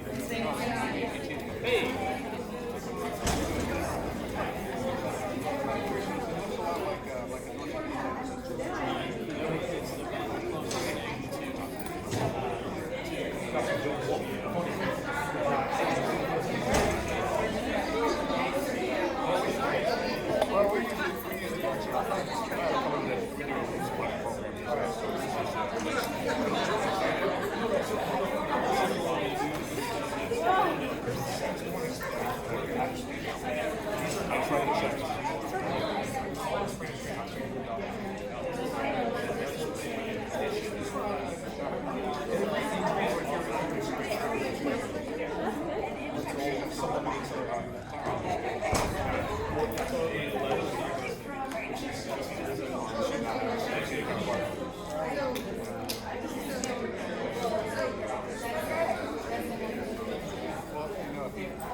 Actually running for Hey Mario, Craig, good now. Craig, good to meet you. Like, this is nice. Is that a stitch? What are the stitch?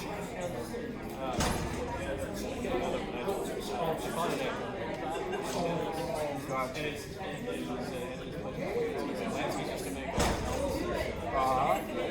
And it's one of their things.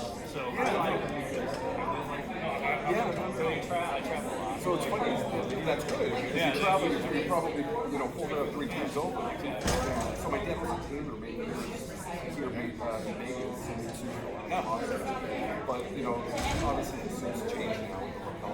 But it's a deal.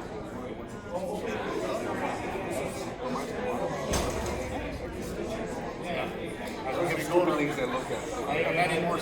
I'm adding more storage codes to my collection as I'm getting older, so it's like, it's pretty much it's just a highly aware. Yeah, exactly, right?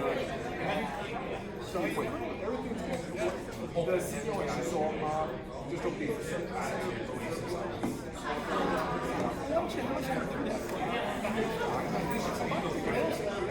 Can you that's my email or your email me or oh, okay. Just it's just the old one. It was the one, when you guys were job. That's where we put it when you guys kicked us out. What's that? Yeah. I keep seeing it because I drive by there going, I see around the free.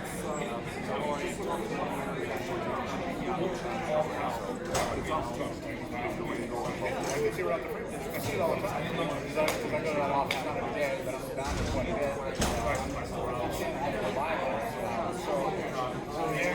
I came up yesterday too. So we have a couple weeks or something. Next week I'm out of town. But that's nice. That's nice.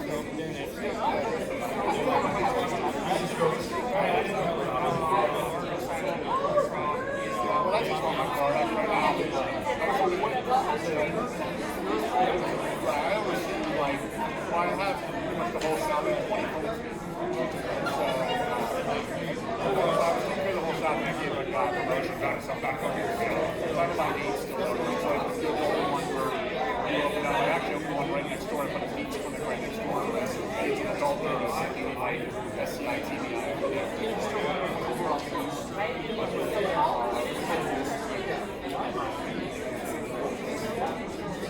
Well, I'm pouring on some trouble. I couldn't get out, so it's just silver,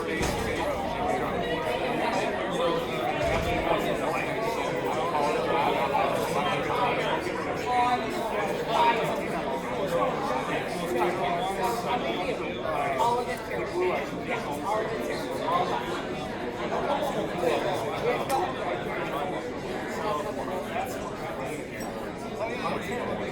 Yeah, I don't want to waste it here. Yeah, it's like they're in St. Rose. That's one of my favorites.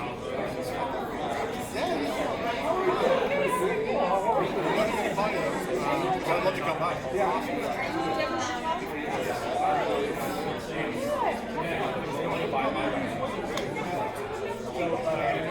I need some more for us.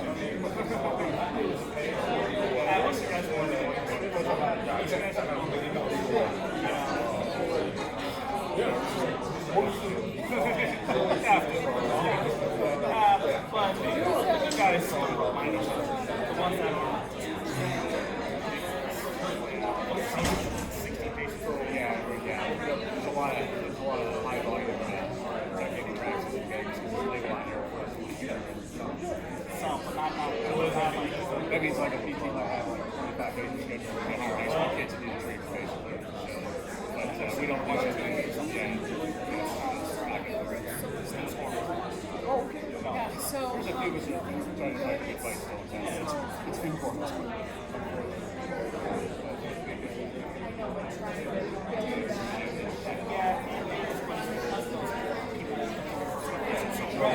So it's like it's a downward spiral that they've created. But I think it's finally hopefully able to fight back and it's gotten to the point where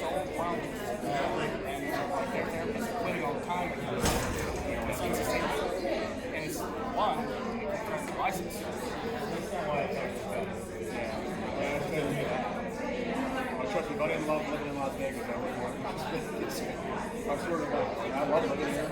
Because even as the good guys, we sleep late. Oh, in other states, I can see half of them. It's kind of worse. I can't get it over. All of us people meet up and have kind of, hey guys, coming here. This is what we say yes, this is what we say no. Well, you know what? Quality provider. That's my sell on it. I really do. Yeah, and if we can get we all need to do that. Well, we gotta go back to it's everything that's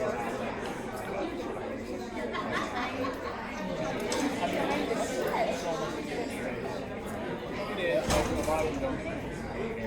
A lot of them don't know. And actually, personal therapy, because it's the first experience, and they're seeing the majority of it. So they think now, all the I don't care. It's, oh yeah, you go on the bike. What? You know, could be surprised how many patients come in my office and go, oh, I mean, it's so different from the last visit. Like our therapist is like,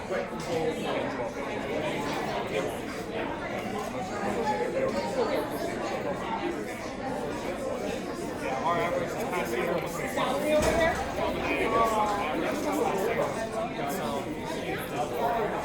They're seeing double to triple.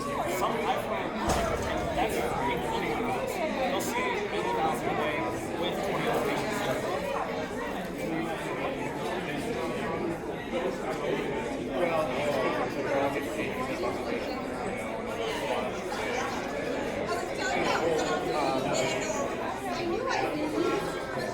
Yeah, but let's be honest.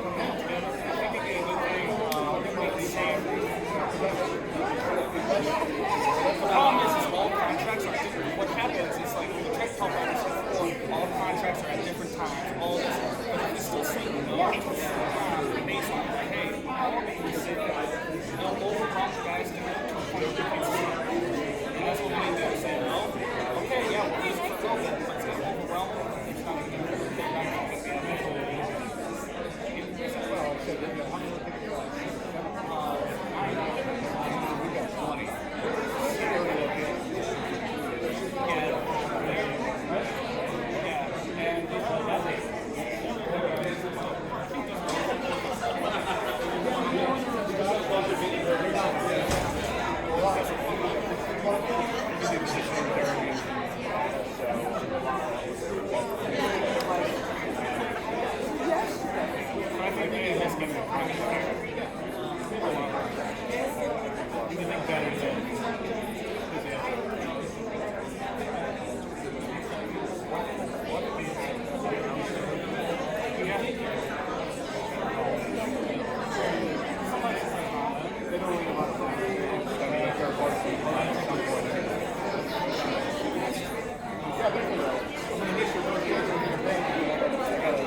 All right, so let's get this started. We're gonna kind of pick it up a minute, because we want to cover it and get to the real meat of it, and that's the point the doctor's not the pathetic individual with a pop crest.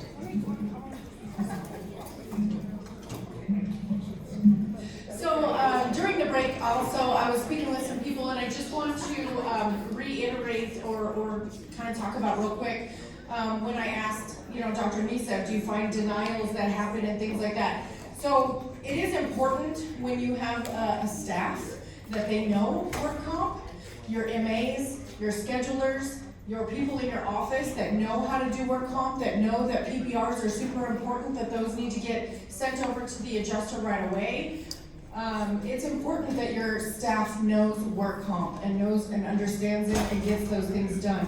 When the physicians request a surgery or an MRI or physical therapy or anything like that, it's important to get that paperwork over to the adjuster as quickly as possible so that they can make their determination on approval or denial. So just remember that your staff is important, and those people really do need to understand work comp and know the importance of it too. Yes, and Kevin. No, I have to add to that.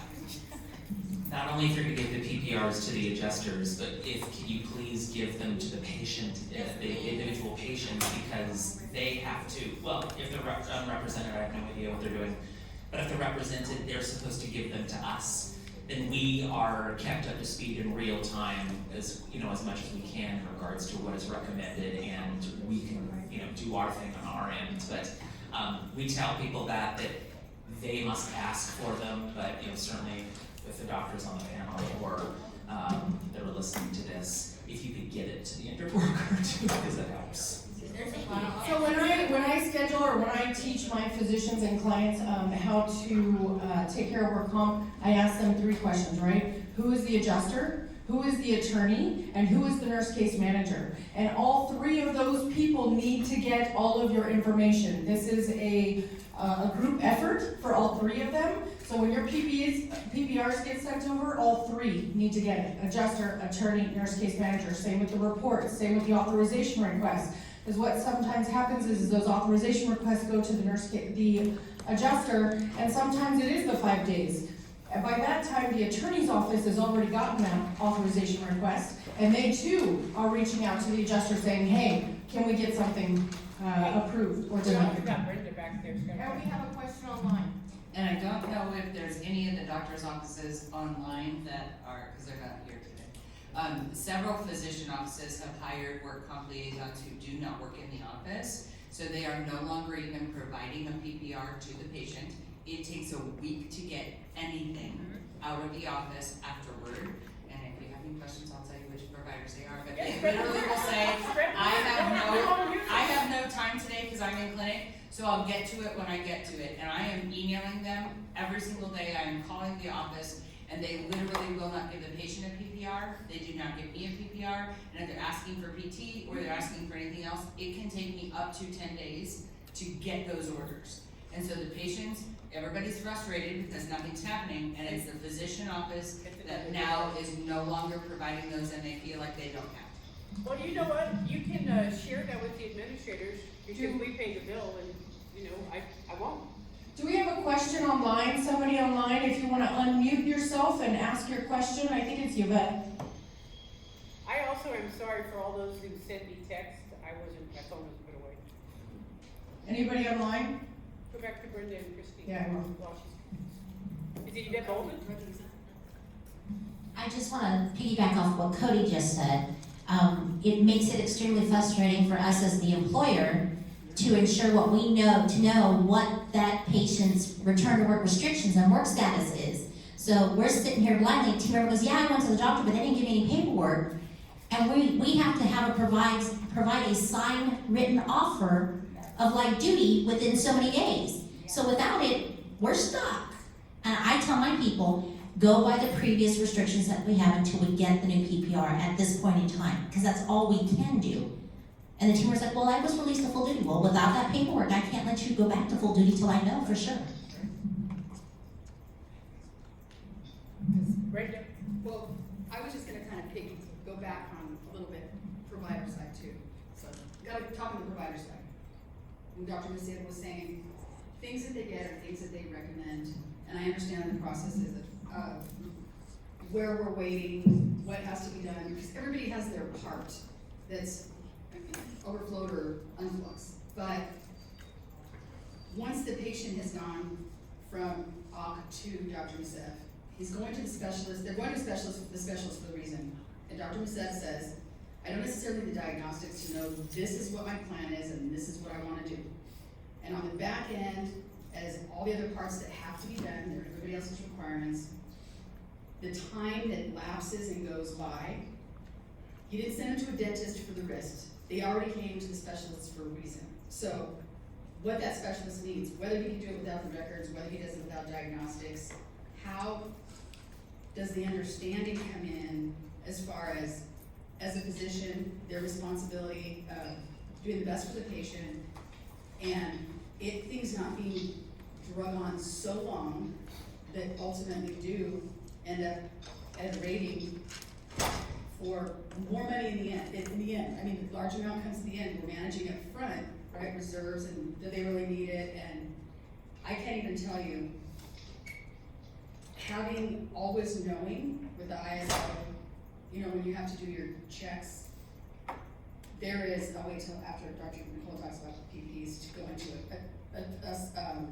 example, but the docs don't even know that at that point. And so then with that part, when they're seeing the patients back, see you in 4 weeks, can't put you back to work, you can't use that hand, right? And it goes on something very simple, like Dr. Musa said, you could have them, they could have been back to work already 2 months later, and some of these things go on for a year plus, just because there was a carpal tunnel, no other injuries, medical records, no other, and even in those findings to continue it to be denied, or they get frustrated after a year, and then they do have to get representation. I mean, is it just holes that are, I guess that's why we try to do be liaisons between the adjusters, be liaisons for the patients, Well, I think be liaisons for the employer, but ultimately too, you know, there's those provider pieces. They're like, what are you supposed to do with this person? I already know they need this. I think that the challenge, and I appreciate that, Brenda, but I think part of the challenge and part of what we come into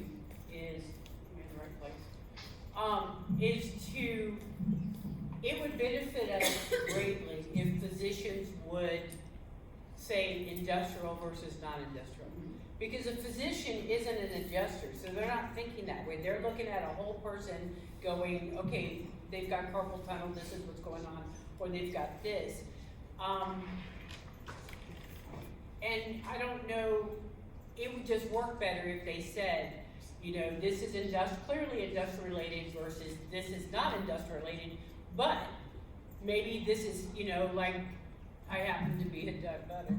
And as a result of that, some of the things that I have to do medically, it's slowed down because I'm a diabetic that maybe has high numbers.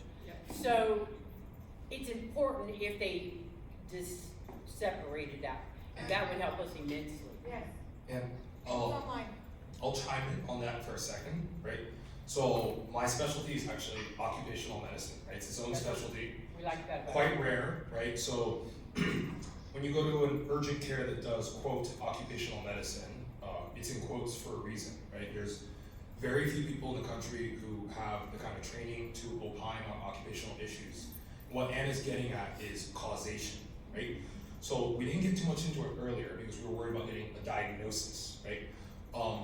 In brief, right, doctors look for diagnoses so that we can do treatment, okay? Once the diagnosis is established, and by the way, that's not easy, okay? Sometimes we need a specialist to establish the diagnosis. Where I come in is also on causation, right? There's a statute that everyone loves, NRS 616C175, right, about pre-existing conditions. I love it. Let's go Yeah. Y'all did this to me, okay? I memorized the statute.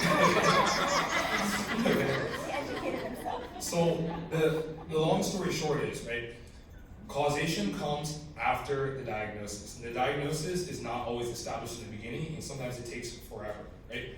So in my office, I address causation at every single visit. But if the diagnosis was not solid, if it was wrist strain, right, whatever that means, okay, we don't have a solid causation opinion yet. Okay? Once we have the diagnosis, right, I'm happy to take a look at any old records you have, anything you have describing old injuries the patient may or may not have told me, right? And then we'll factor that all in to the context that the law requires, right? Did the injury aggravate, accelerate, precipitate, result in condition, substantial contributing cause, okay? And then you'll get your causation opinion. And if you don't like it, you can shop for a new one. Okay, so we are on a time schedule here, and I've got like three more pages to go through. I'm just gonna go through this claim, and then we can talk about it. Is everybody in agreement with that? I think if we keep stopping, we're not gonna get through it. Just keep going. Brenda? About the treating for Dr. Massett, he's still talking about that treatment part or his recommendation within the case study? So he threw me for a loop because he said there's no such thing as a wrist sprain, and I only see wrist strains on initial treatment. And I think what he's alluding to is they don't know what else to call it, right? It's a vague term. It's a vague, it's like, well, we know that this person's having some sort of pain, In the wrist area. but pain is not technically, well, Diagnosis. it's a diagnosis for certain things, but in workers' comp, it's a symptom, it's not an actual diagnosis. But they used to also go years ago, 200 years ago, a sprain was, you remember how you got the injury, a strain? They go versus, and when they would think about or talk about that in the beginning, it was like, well, this was hurting me for like 3 days. Then you'd say, that's not something that happened at work. But then they would say, well, I was doing such a movement and this happened, and it would go sprain or strain. Correct me if I'm Strain. That's Sprain, right. strain. So sprain is Remember not when they strain. did it? Does anyone know what the difference is between a sprain and a strain? Okay, so a strain is something that happens to muscles. Okay, so you can strain your lower back muscles, but a sprain is what happens to ligaments around joints. Okay, so you can sprain a ligament in your wrist or your ankle, but you would strain your calf muscle or your quadriceps muscle. Does that make sense? So it's a difference between it's an anatomic term. Sprain is for ligaments, strain is for muscles. That's the terminology we use. So technically you can't have a wrist strain because unless you're talking about a muscle around the wrist, but by the time you get to the wrist, most things are tendinous. So I think it's that most- happens because of the insurance industry, the way we code things for NCCI, Right. it's sprain strain, But so in the terms doctors of- took that and they put it in their report, so In we're terms not of, diagnosing. in terms of orthopedics and medicine, that's the official difference between the two. Right, And absolutely. so, add to that, when you get a We're not contusion, diagnosing. wrist, hand contusion, if they don't put strain or sprain, that can still result in a fracture. It's a beginning diagnosis, right? Right, like- So we all know as administrators that the doctor isn't gonna know unless it's a hand surgeon or a specialist that does know and just needs that MRI to get verified what they already know. If it's an ER doctor or a Concentra initial care doctor, it's just, they've gotta say something, they've gotta tell us something on that C4 form. Right. 73 days into the injury, you've had an MRI. So yeah, so she goes to see the hand specialist, she gets the MRI request, the authorization is approved, and it's scheduled for 6/1. So everybody see that we're now 73 days from the date of injury for an MRI to be done, which is a long time, okay? The whole point of this is for all of us adjusters in the room and online, we are held to certain things that we can and cannot do, but if we can do something to move things along quickly, we should be doing that for our injured workers, because they're the ones that are being affected by this, okay? So she goes back to the doctor and he basically says that the MRI is clean, there is no tear, so she just has a sprain. She's gonna continue the physical therapy and she's gonna discontinue the stent at this point. And at this point, she's gonna be seen every 30 days. Well, we didn't even bring in the therapist, so let's bring in the Yeah, therapist. so we've got physical therapy approved, so now we're gonna hand it off off to the physical therapist on the panel to talk about what happens in therapy. Well, in therapy, a lot of times what we see on the reports, yes, we see sprains, strains all the time. They're so general, so we see it all the time. Technically, a sprain like this is, according to our definitions, it's still a tear, right? So when we see that a sprain occurred, it just depends on the degree of the tear that have occurred. But we see it all the time, so we kind of just disregard it, to be honest. We take note of it, and what really helps us out in PT is, yes, if your guys's, if the MD's diagnosis is very accurate, we can tell kind of right away. You know, with bags, there's usually a directional preference. There's certain things that we can do. Luckily, we get to see patients over and over and over again. So, unlike the doctors, we'll see them 6 times in a matter of 2 weeks, unusual. What helps us out the most is communication with the doctors, especially if we have their text, if we have their number, or any way of communicating, because we can put things on a silver platter for you. We can tell you how they're responding. We can tell you this person's doing great, they probably don't need surgery at all, you know, or nothing's helping this patient out at all. You know, we can also tell you, you know, just like a gentleman I have currently, well, can barely move, can barely get on the plinth, but can jump in his truck, you know, when he's leaving the session. So what do? I call up the adjuster, nurse case manager, everyone involved, and be like, hey, things are a little bit iffy. You know, I just want to let you guys know I'm going to give this gentleman a chance. And I always like to give people a chance, you know, because sometimes they're scared. They're afraid, you know, they are hurting, but they don't know what to do, so they're over-exaggerating to make sure that they get the care that they need. So I'll give them a chance, I'll have a talk with them like, hey, just so you know, I get that you're hurting, but you need to be honest during this. We need to see what it actually is, because that's the only way us and the doctors can truly treat you and get you better. When you're doing this, it doesn't fit how, like if you can do a squat, if you can bend your knee when you know you're laying down up to 120 degrees, yet I check it when you're seated and you can only do 60. It doesn't make sense. You know, we can tell them, like, we see this all the time. And you'd be surprised because, and I might not do it on the first day, because we gain their trust, you know? So that's how PT can really steer those type of the care in general. And that communication with the MDs can help you guys out quite a bit. Just like the communication with the adjusters, just like the communication with the nurse case managers, which I love because everyone's on the same page. You know, sadly, we're like the second line, so we do most of the reporting to you guys and let you guys make the actual medical decision in those regards. You know, but we can really give you a lot of information really quick that could help steer you in the right direction. You know, and steer the patient. We get asked all the time, should I get a lawyer? You know, should I? And I tell them the truth, like, you know, like most of the time it just slows things down because now there's a barrier of communication. You know? So we tell them yes, so then we don't have to talk to you. Yeah, and there's that. Here's a better answer. You always have the right to get an attorney. You always have the right to get an attorney and don't keep the care that we will provide. Exactly. And I do describe that to them as well, that no matter what, my job is to give you this, Somebody else turn it off? Yeah. No, but I do tell them, like, no matter what, it's your decision, you know? It changes nothing how we treat you. It should change nothing how the adjuster, how the doctors, how anyone. So Somebody's telling you something, buddy.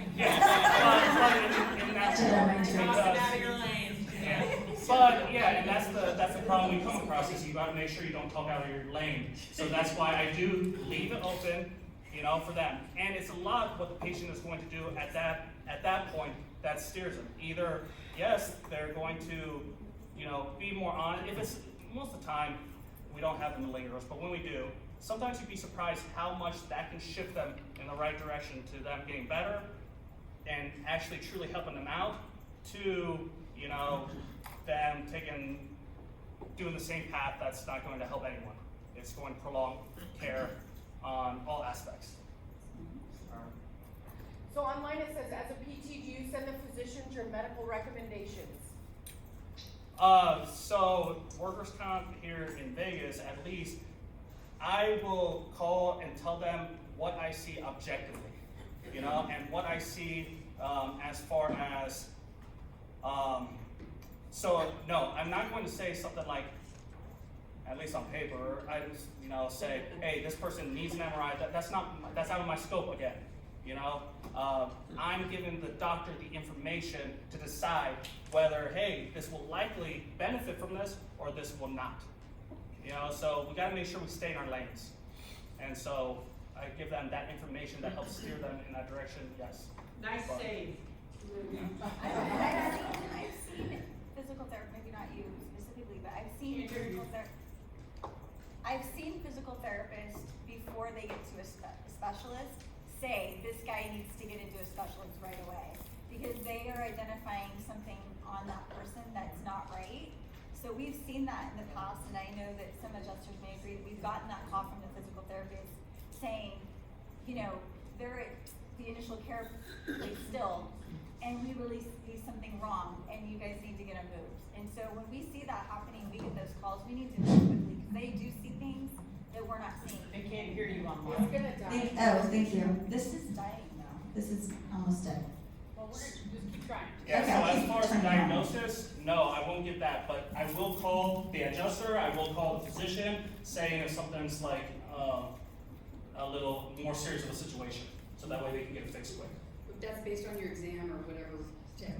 Oh, yeah, absolutely, because, yeah, and things change. They might present one day a certain way, and then, you know, there's things can be missed. Even a broken bone, like right when it happens, it might not even show on the x-ray, you know? But a week later, if something's not fitting, if it's not fitting right, and I truly see certain things happening, I'm calling the doctor, calling the adjuster right away. And saying, I need to pause therapy until they see the physician Yes. again. Yes. I have a question for you. Yeah. Well, Uh-oh. no, and I'm legitimate from what you're saying. Yes. Yes, I bring it to. So, well, no, I just want to ask a question because you said that you indicated, well, I'm not going to even respond to whether or not hiring an attorney slows down the process because I can talk, you know, in nauseam about all of that. But I just wanted to follow up on a question. You said that you contact adjusters, you contact nurse case managers, and what have you. So here's my question for you, is that talk about delay. Certainly you've had patients where they are telling you nothing's being approved, no one's talking to me, you know, it's just getting worse, and you're seeing what you're seeing, that other things are needed, yet they're not getting it, and they're coming back to you for more physical therapy. So do you use the same approach that you just described on the other end as well, to advocate for the patient? To advocate for the patient, I'm willing to advocate for the patient, yes, absolutely, when care is not being given where it should be. But that's also me trying to contact those sources, being like, hey, what's going on? Why aren't this? And if I can't contact them either, and no one's responding to me at the same time, and this patient truly is having a problem, then why wouldn't I advocate for them? You know? So yes, absolutely, it goes the other way as well, but I stay in a very general, safe area. Next question. So, just, even out, I can speak now. So, kind of on that same line, I'm just curious, if a patient is telling you, hey, nobody's told me anything about my diagnostics, I've had an MRI, I've had a CT scan, I've had all of this stuff, can you tell me what's going on? And do you provide that information to the claimant? Because to me, that would be outside of your scope, but.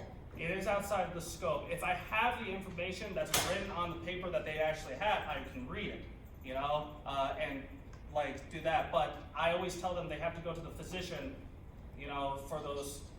So if it's on the paper, because each report has, you know, the impression at the end, and I can read that to the patient. That's fine, you know, because they usually have that paperwork. Half the time they're the ones bringing it to us. You know, I can go into like a little bit of what a herniation means and say, well, this may not make sense for you because your herniation's on the right side, you're having symptoms down your left leg. This doesn't even matter, you know, symptomatic, like it's irrelevant. All right, so it depends on those cases, but we try to stay in our scope because if you go beyond that, you get burned, you know, too many times.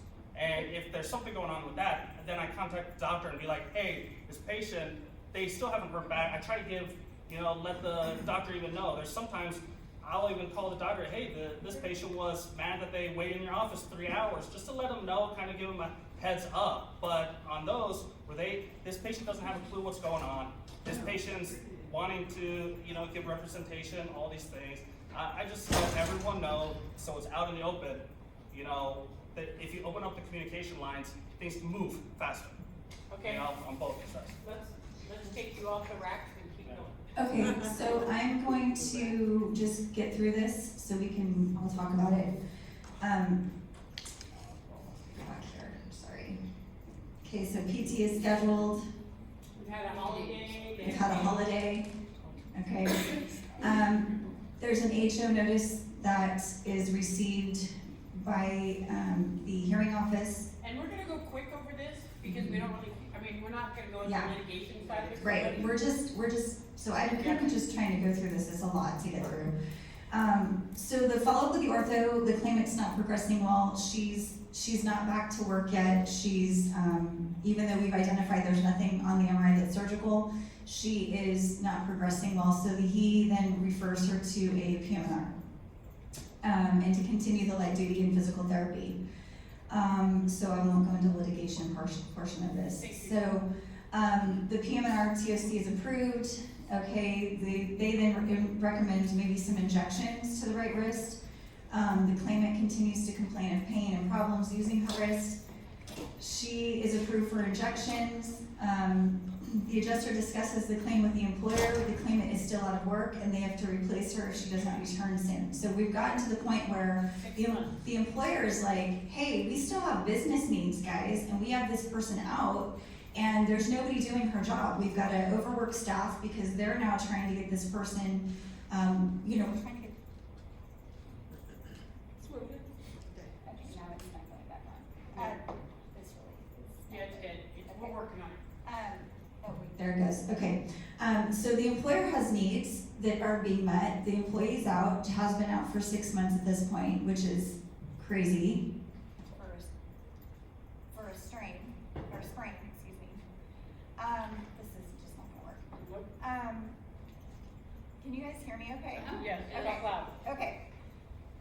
So the employer, so we discussed adding a nurse case manager to the file with the employer because she's not progressing and it's approved by the discussion, we've agreed to do that. So the additional resources to assist the claimant to get back to work in regards to having, is Cody not in here?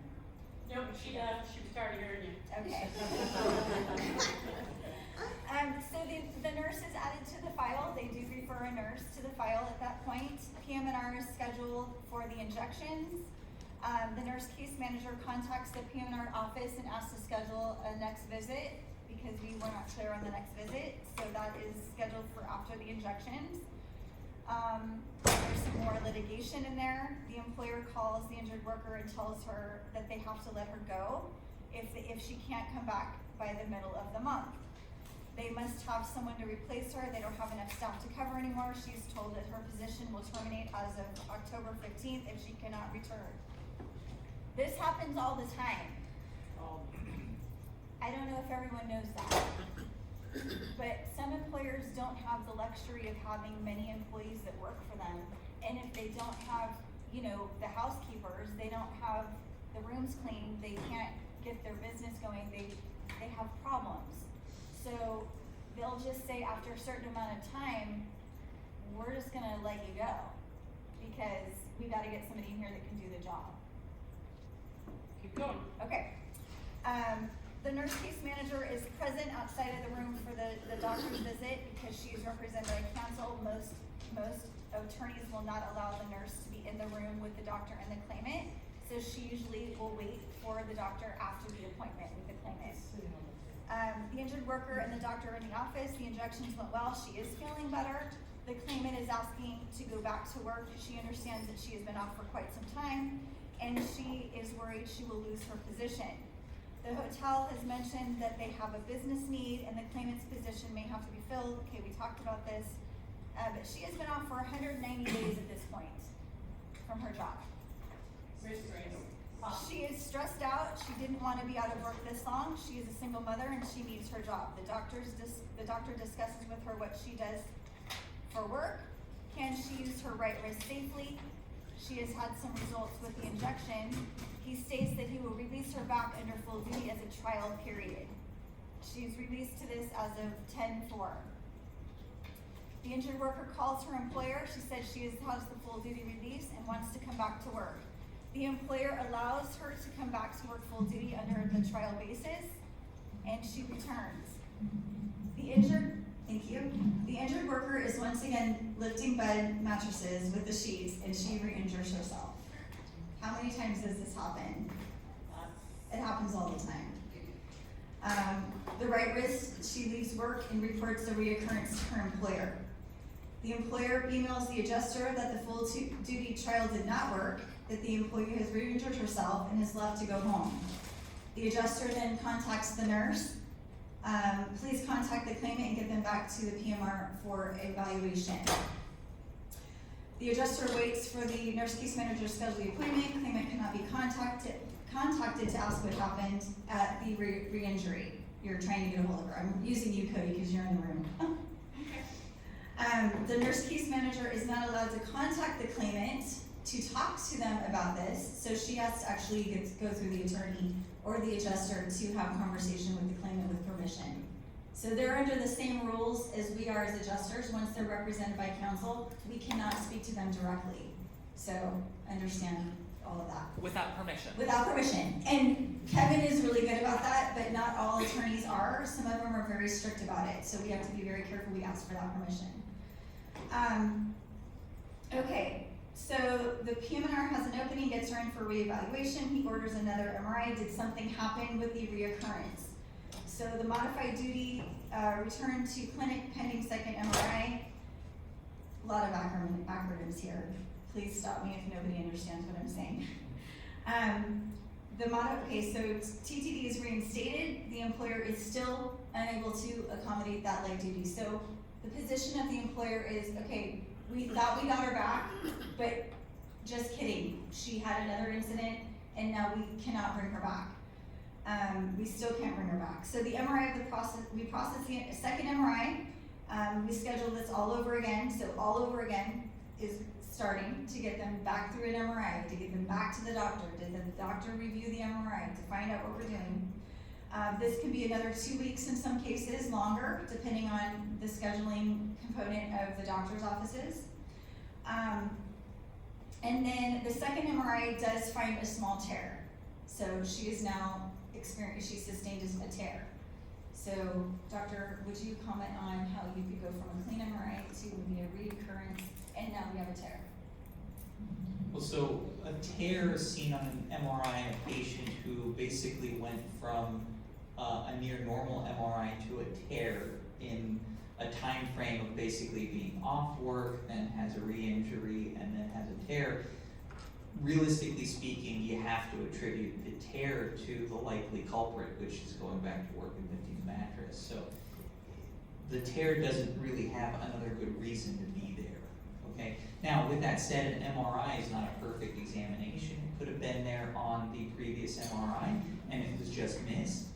And there are a lot of patients who come in who have tears that are asymptomatic. So just because a tear is present, as a physician, you have to correlate it with the patient's symptoms.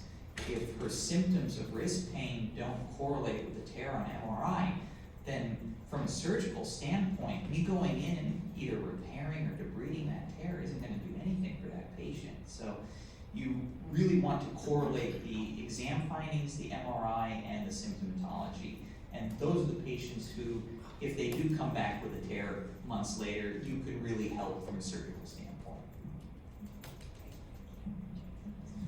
So in this case, the doctor, the orthopedic, she's returned to ortho with the new MRI findings, and he is recommending surgery.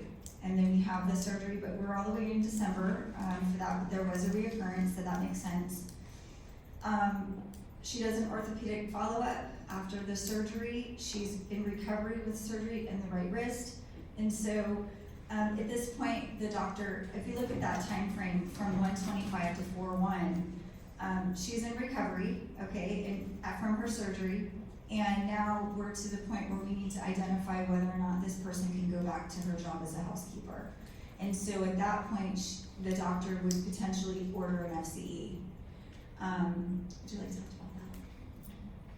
So I don't order a ton of FCEs, but I do when I feel like it's critical to the patient's recovery and getting back to work. I mean, there are some patients who have severe injuries, and the reality of them going back to a heavy-duty job is just unrealistic. And I think that I'll likely have to keep them on permanent work restrictions. So the patient where I feel, just from having treated them, I feel like the odds of them going back to full duty are exceptionally low. And if I keep just releasing them to trial full duty, they're just gonna keep coming back telling me, it isn't happening. Those are the patients I want. I want more objective data. I want an FCE, because an FCE is a wonderful tool when it's used appropriately. It can give us a lot of valuable information. Those exams takes a long time to do an FCE. It's a very thorough exam, and they're pretty good at quantifying what a patient is or is not capable of doing.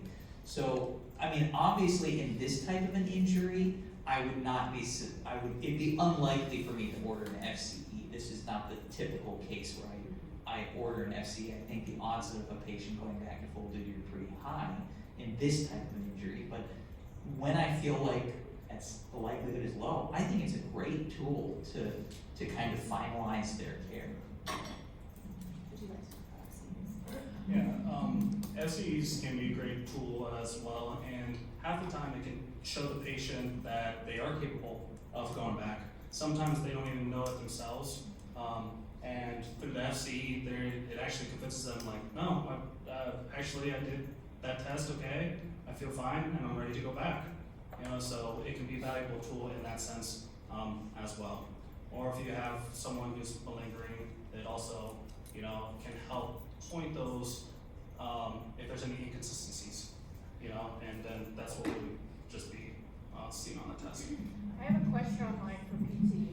I talked to injured workers, this is from an attorney's office, I talked to an injured worker that tells us their PT is telling them not to do specific movements, and then they see the doctor and he or she is telling them to move that body part that the PT told them not to. How do you see us fixing this? You go, okay, who's got a You better? make the doctor and the therapist Yeah. talk to each other. Yeah, that's why that communication line is so important, because then the PT should be calling the doctor right away to see if there's particular reasons why, and maybe they don't have all the information or the other way around. I have a question for both Nicole and MPT or the doctor. Where I come from, they use work conditioning a lot more often than they used FCEs, especially if you have somebody who's close. Can we give them the confidence to go back to work? Can we do it safely? I think it gives you more information. My challenge with FCEs is that they're a snapshot in one day. If they go in and they do very poorly on the FCE because they're having a bad day, maybe they're not faking it, maybe they're just having an extraordinarily bad day, so they perform very poorly on the FCE, and that's either interpreted as invalid or giving them more restrictions than is required.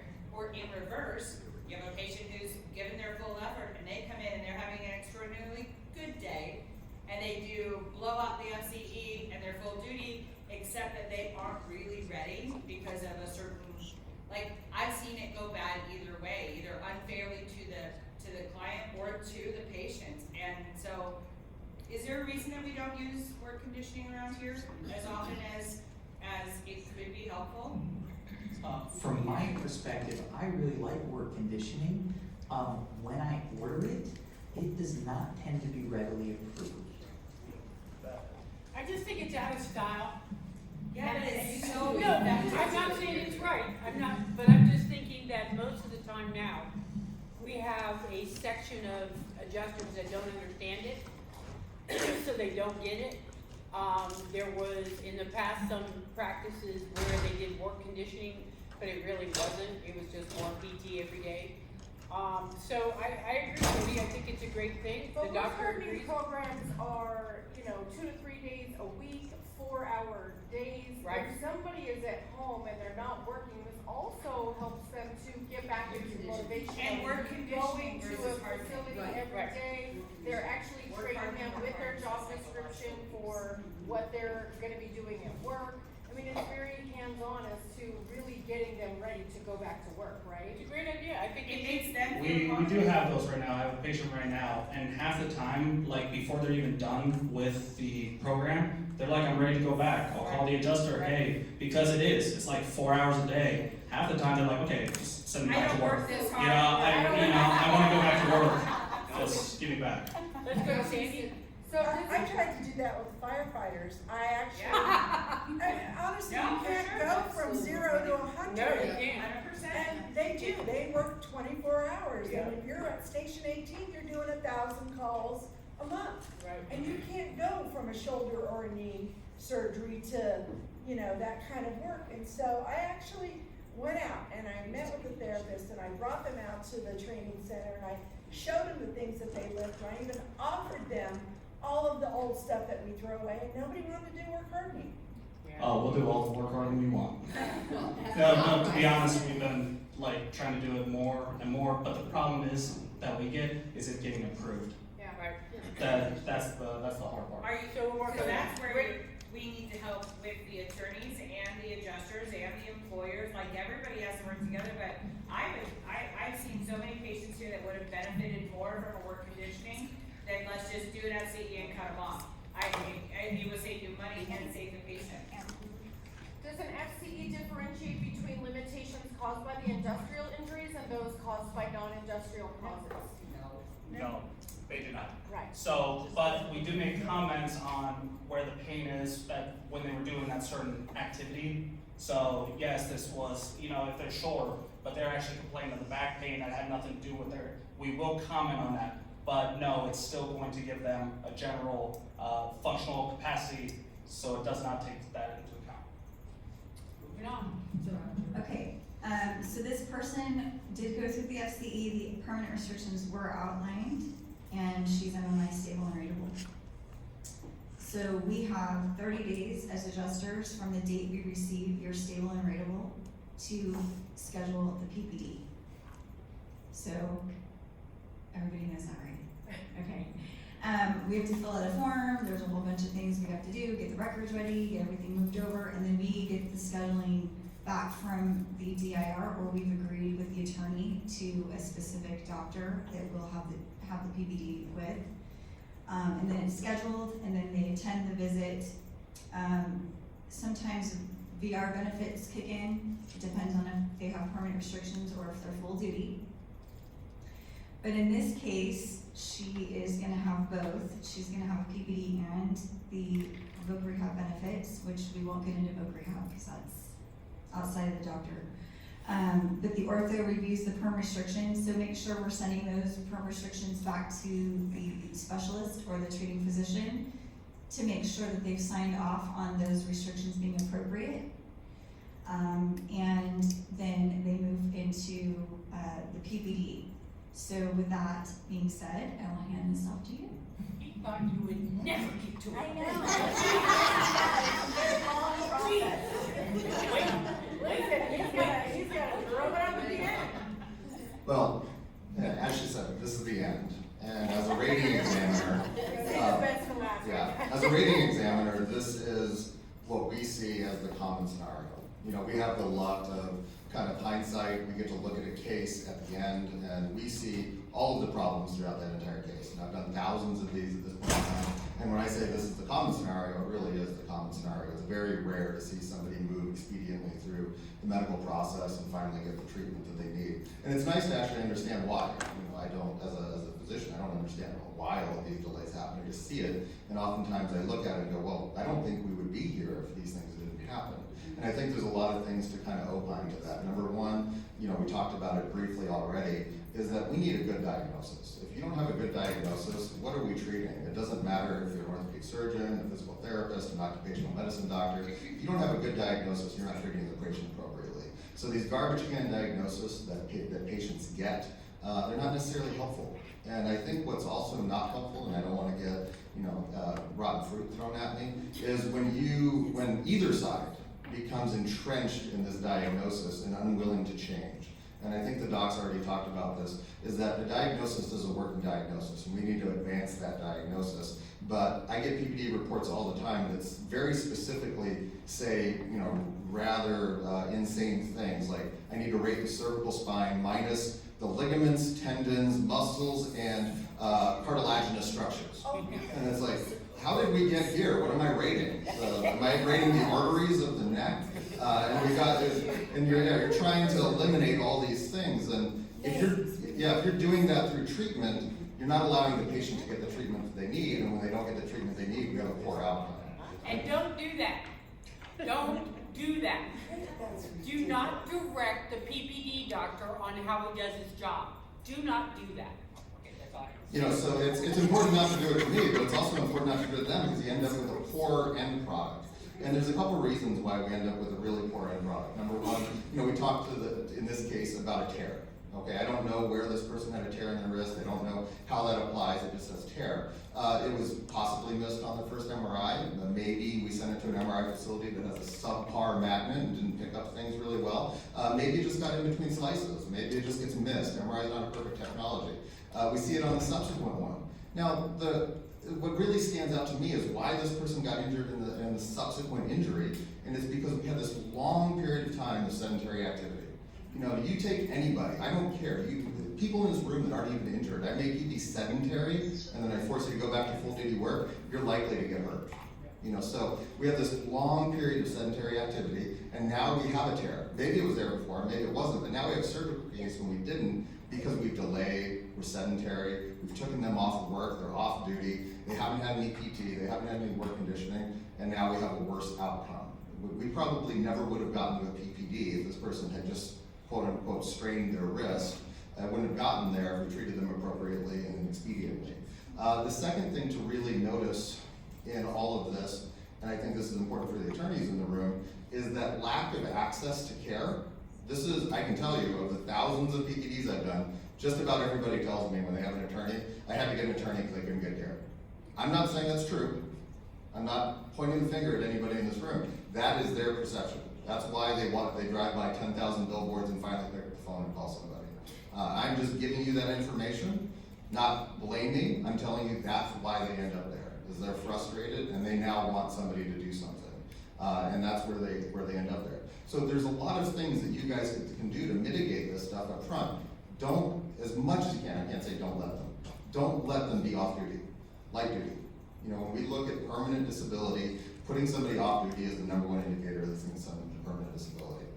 So you take them off duty, there's no light duty available, they're usually going to crater. You're paying them to be off work, you're paying them to be sedentary, you give them very little motivation to go back to work, and you're setting them up for future injury. So, don't, as much as you can, talk to your employers, talk to people, get them doing something. If they can't do something, you guys already hit the nail on the head of what I want to talk about is work conditioning, work hardening. Once again, get these people being active. It's not just a psychological component, it's a physical component. The changes in your body that occur when you are sedentary are horrendous for you. They set you up for future injury, they set you up for future disability, and I hate to tell you guys, you are on the hook for it. They have an approved claim, they're gonna get worse, they're gonna get a big PPD when they come and see me, and even though I could attribute it to all these non-industrial things about being sedentary, I have to rate them as they come, so that's problematic.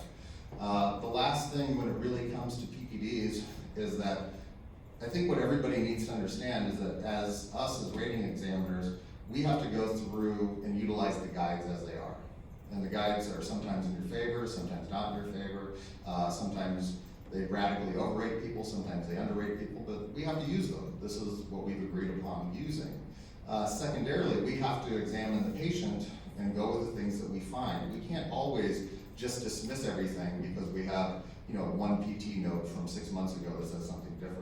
That doesn't necessarily always apply. And lastly, we have to make sure that this is a permanent impairment.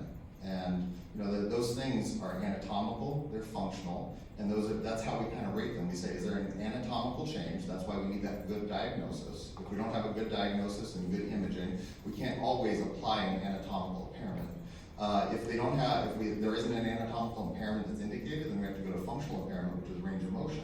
And we see a lot of problems with the range of motion method because it's really dependent on the patient or the claimant giving full effort.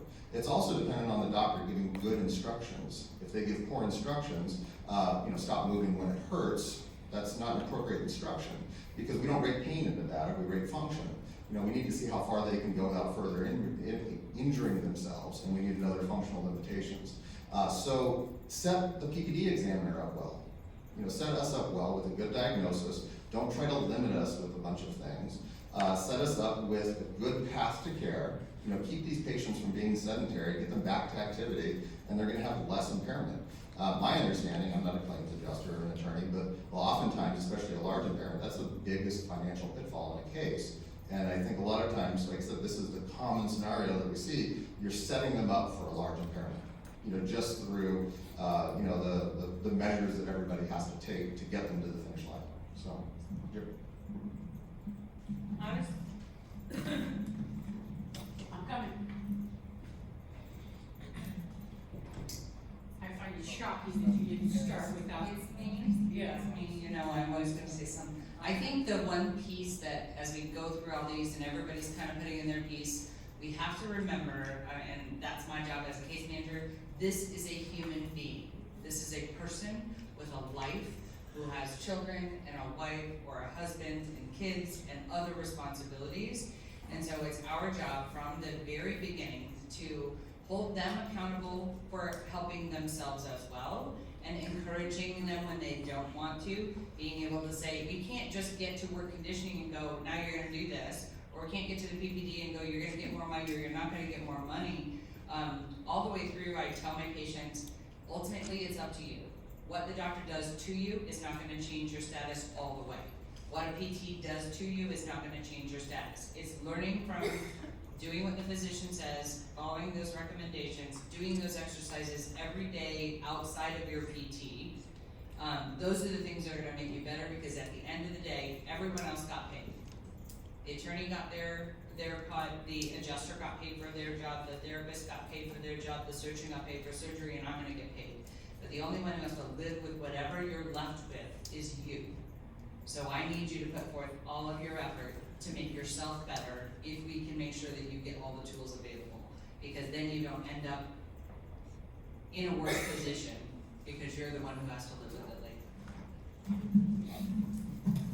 Thank you, Doctor, for being on the panel. I just, from some of the things that I'm seeing that are fairly frequent, this comes more on the claims end, is certainly anybody, including the TPA, can disagree with a rating evaluation.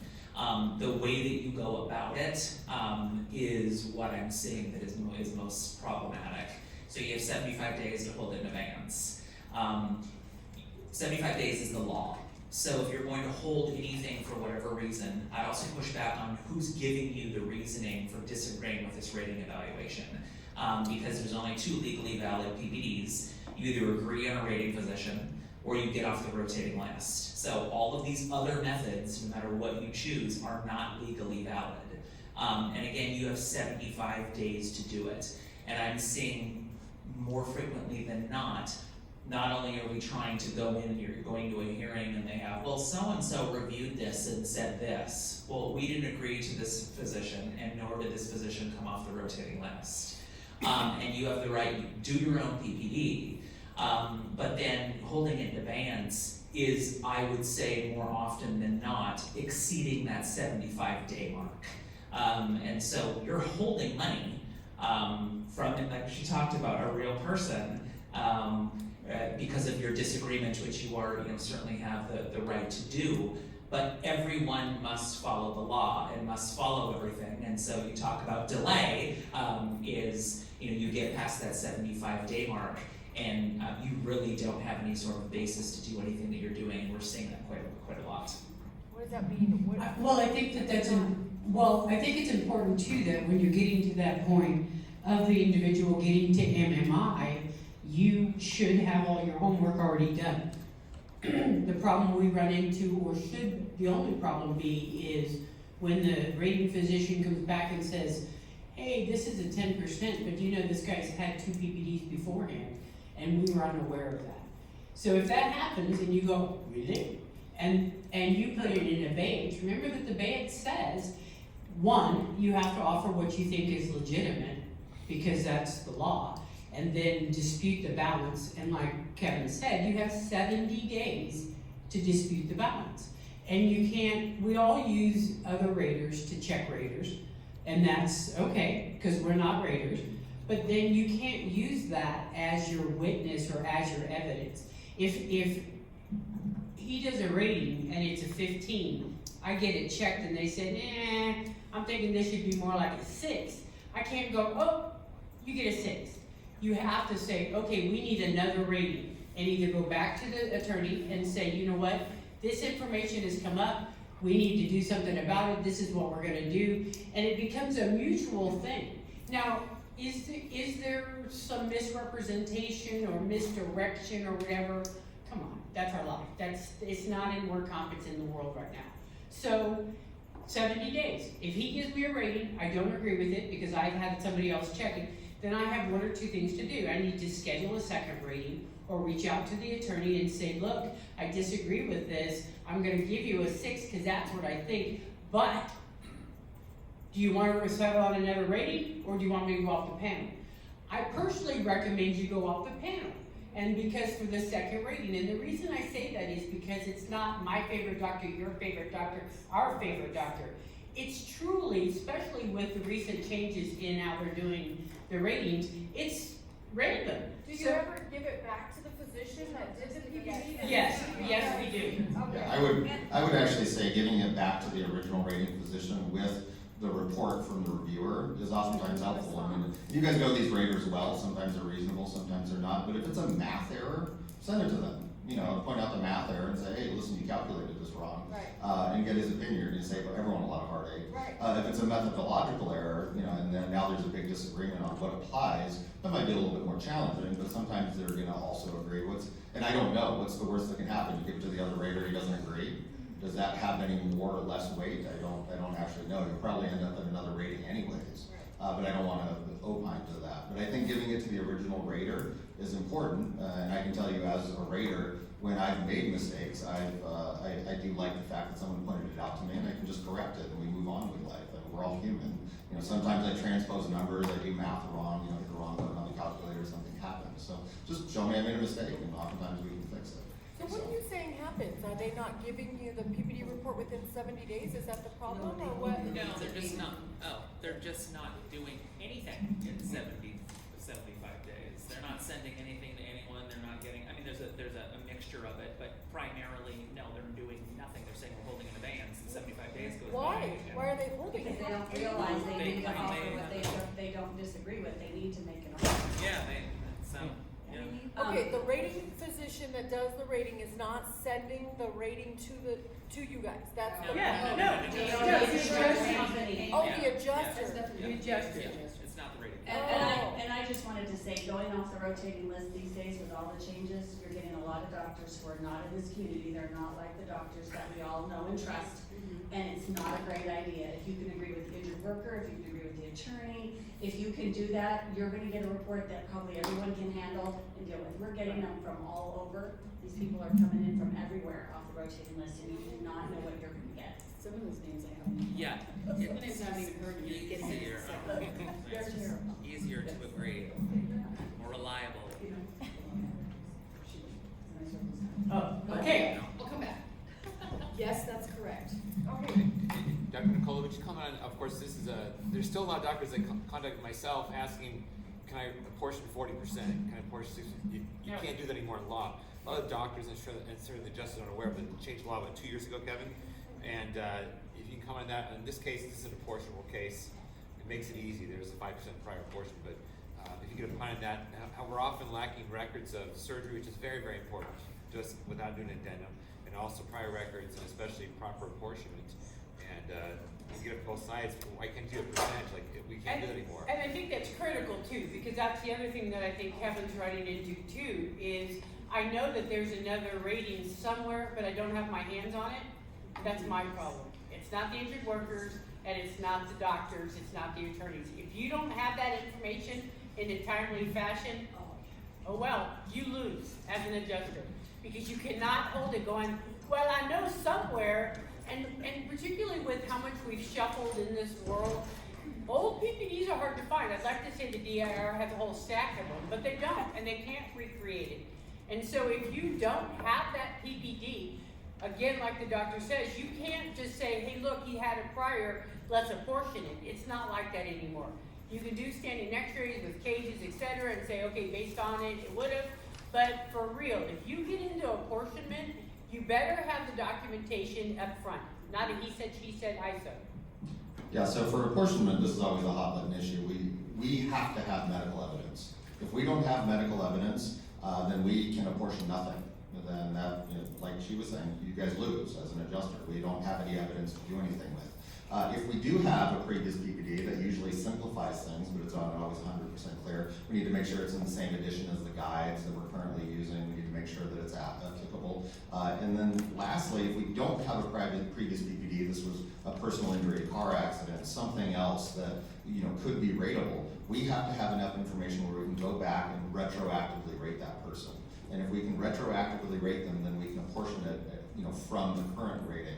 But if medical records are incomplete, they're poor, they don't stand up to any level of scrutiny, oftentimes we're going to say, well, this isn't enough. We can't necessarily rate this person. And if we can't rate them, once again, you guys have the burden of proof to provide that evidence to us. If you can't provide it, you're eating it. I hate to say it. That's just kind of where it is. The last thing I wanted to mention before we move on is really, MMI. And I think this is one of the things that sets adjusters up, for these big PPDs as well. Yeah, is this person at MMI? And I think and I know there's one definition of MMI, that we're not going to do anything else medically to this person to advance them, make them better, and their condition is unlikely to change within a year with or without treatment. But that year is the important definition. And just because someone gets a surgery, and now they've had a couple months of PT, and now the doc says, okay, you're as good as you're going to get, we're going to cut you loose. That person isn't necessarily at MMI at that day. And the reason why they're not at MMI at that day is that we know it'll take 12 to 18 months to fully recover from surgery.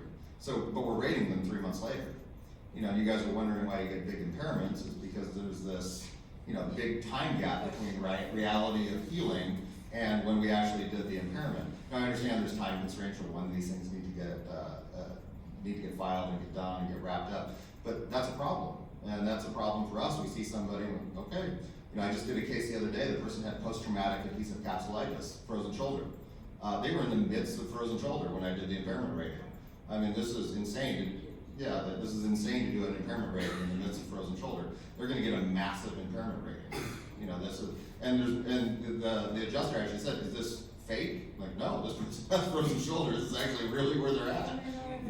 So we need to understand. Now, but it could be a year or 18 months before they're going to get better. It's just a matter of time. Yeah, the natural course of frozen shoulder is 12 to 18 months. But we're rating them today, and that's, they're going to get a massive DIR impairment. looks at the MMI date as the start of the clock to set up the rating. Yes. Right, Yeah. and we are forced to do it, but I think that the point is well made, that based on the injury, you can set your employer up to say, look, if it's frozen shoulder, we're rating it at 90 days, so it is gonna If be. your treating doctor, don't push them to give you the MMI. They can be. But then what do you do with the patient? Yeah, but that's The patient it. wants to move on with their life too. Yeah, that's a big problem. Yeah, That's a they're big not problem. gonna push it out, they're healing. Right, they're healing, So I if there's- agree. if there's surgery, so in their surgery time, they're discharged from the surgeon, but then is there still, or somebody that's taken it here for a little bit? We like to, but of course, we don't see it because now we're a year down, everybody's pushing to the end, and like the doc says, that's exactly what happens when you push it to the end, is you rate somebody who, in a year from now, I mean, I can count a dozen times where somebody came back a year later and they're full duty, and they really are full duty. They weren't full duty and they were in a whatever, but they're full duty now. I'm old. Yeah. Am I judging jurisdictions? Because I remember rating physicians saying this person's not an MMI. They can't. They still do. You So do, then but why are you rating somebody with a frozen shoulder? Why can't you just say, I can't rate this person, they're not MMI? That's what happens. They do. They do. Yeah. They do kick back. Okay, well, we're gonna wrap it up. Wait, I gotta go. I wanted to say, can I just say one thing more to the adjusters and administrators in the room? in this case specific, we knew this person had prior medical records for prior injury at 5% way before they even had surgery. So those records are really important to the treating physicians, not just the raters, to know what's been done prior and what they had to go through prior so that they understand what's going on with this person now and how it relates to your claim. I've seen so many times where we're waiting to the very last minute to get those prior medical records that nobody's even asked for it until the 11th hour. And they're going into a PPD and everyone's scrambling, oh my gosh, we gotta get these records, and the attorneys don't have it, nobody has it. And we're finally getting it, and now we're asking for the doctors to apportion it. It would have been really great to have that at the very beginning so that every physician that sees this person knows about this prior. So I'm just encouraging all of us. I know we have a lot on our plates, we have a lot on our desks, but if you know there's a prior that exists, go get it. Yep. I want to take a moment to also say thanks to Sandy. It is always such a pleasure to have you here. You're not old, you're fabulous. And we so appreciate it. We appreciate you letting us come here, and we so appreciate you for your feedback and your experience. It's amazing. I thank you so much. Okay. I also, wait, if you have another question? I have two. Okay, questions, go ahead. Okay, when medical records are not included by the initial treating facility that issues a C4, can the treating facility charge when those medical records are requested? No. Can you read that? When medical records are not included by the initial treating facility that issues a C4. Think about ER. Okay, can the treating facility charge when those medical records are requested? No. No. We have the right to have those records. The answer is no. If you saw an injured worker, you must provide the bill. You must provide the reports. And if you got paid before that, looky you. Okay, another one. When you reach, can you ask the panel, as a doctor, they are charged with treating the patient, as in the carpal tunnel syndrome example. So they don't necessarily worry about how something occurred to proceed with their treatment. Claims professionals who have to address causation and answer to clients definitely care about how an injury occurred. We have to rely on the doctors to give us that information. Again, you have to, like Dr. Keogh said, you have to, if you want causation, you have to send it to a physician who has studied causation, which is a PMR. One of the things, that's it. You can't expect another physician, like the hand guy, to say, hey, because they're not into causation, they don't know. That's not what they do. We can't ask them to do that part of the job, because that's not what they do. There are physicians that do that, and if you have an AOE, COE causation question, you send it to a specialist. Dr. Keogh, Dr. Klausner, Dr. Hold on one second. He left. As an adjuster and as an employer, if you can't get those records, hire somebody to go get it. It's worth the money. Investigation companies will send somebody out, go and get them, copy them, bring them in. It's worth the money. Don't wait. There's a company called CompMed or something that does that. Christy, to the question with the causation, a lot of times, just as I've seen too, if they don't see occupational medicine first or initially, and then adjusters are still looking for that causation, a lot of times the specialists will put their routine in there, what happened in the accident, giving you the visual, for instance, a hit turbulence in the arm you have, doesn't that put the causation part in you in the medical record? Sometimes. And regretfully, by the time you get to the PPD doctor, that issue's already done. Well, not the PPD, I meant Oh. sit, by the time it went, So you went to a specialist. would say, oh, the patient is here, we look at their Yeah. here for their injury, they describe the injury as to what happened. But if the doctor doesn't specifically say, I agree that this mechanism is appropriate for that diagnosis, then the adjusters don't always see it as. Right, and if you're in question as an adjuster, ask ask the doctor to clarify. It's as simple as that. As they're getting together all of these raffles and stuff, I just want to also say that not only is the Water District phenomenal to allow us to come here, but also there is a group of it's all girls, who put together the events, put together these things, and we couldn't do it without it. And that's April. Did she? She's online. April's online. Online. April. Brenda Cotton, Dolores Lopez, Catherine Nelson, Kim Sherman, Christy Bybee, Nicole Marley, Laura Garney, Trish Gibson, Trudy Johnson, and Linda Lee. I so appreciate you ladies. It's amazing. Sometimes they'll start this thing and they'll be texting back and forth till 1 o'clock in the morning and talking about it. So I so appreciate it. All right, get your tickets. Both of you guys are online.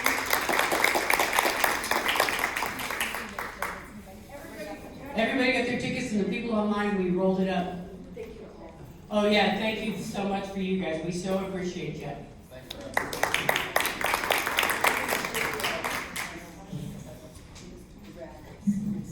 All right. So who's writing it down? Okay, so this first one is a $25 Bath and Body Works from Dr. David Smith. Winning number 678180. 180.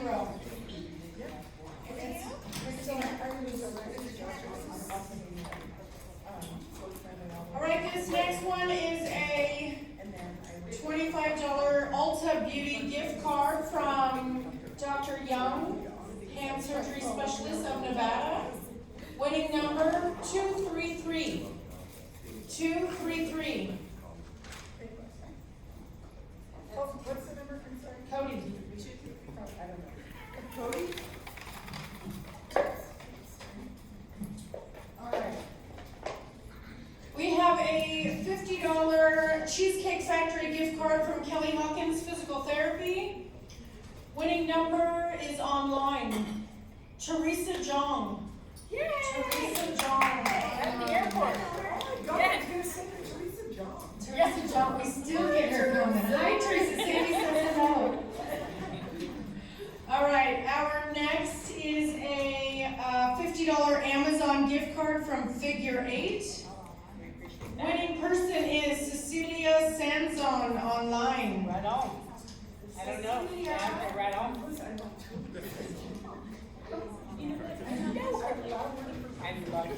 Our next one is a $50 Red Lobster gift card from Dr. Ahmed Parek.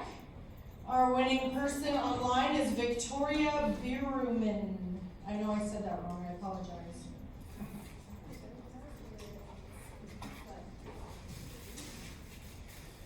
We have a $50 Amazon gift card from TBJ Consulting, Miss Trudy. It is an online card.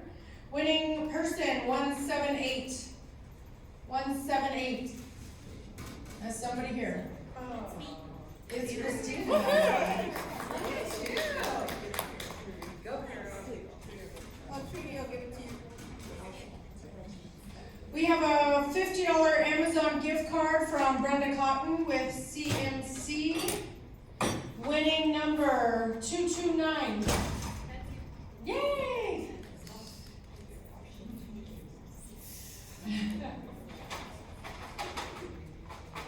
All right, we have a $25 Cane's gift card and some candy from Bone and Joint Specialist. I love it, Kate. Winning number 228. I think that's me. Yeah. Thank you. Winner. All right, we have a $50 gas card from Simon Med Imaging. Winning number 242. Woo! 242, Annette. Now you can drive around. We have a $25 TJ Maxx gift card from and some candy from Bone and Joint Specialist. No, sorry. Hand Center of Nevada. Apologize.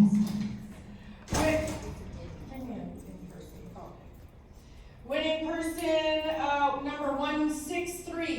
163. Somebody in here? 163. Going once? Twice? Okay. All right, saying TJ Maxx, $25 from Hand Center of Nevada, winning person, winning number 256. 256. Do you want to take another one? Can we do that? Okay.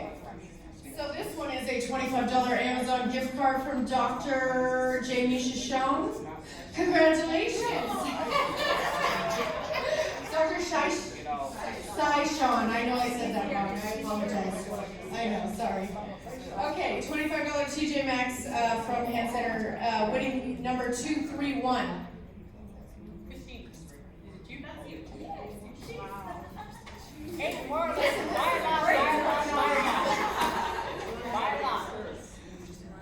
All right, we have a $30 Starbucks e-gift card from Brenda Cotton, CMC. Winning person online, Wesley May. Wesley May. Let me give that to Brenda. All right, we have a lot of gifts over here. We have a $50 Shell Gas gift card from AMG Hospital. Winning person number 245. 245, Trudy Johnson. All right, we have a $50 Marshall's gift card with some goodies from Dr. Andre Brazanen and Trish Gibson Marketing. Winning number 165. 165. 165, going once? Gone. Twice. 3 times.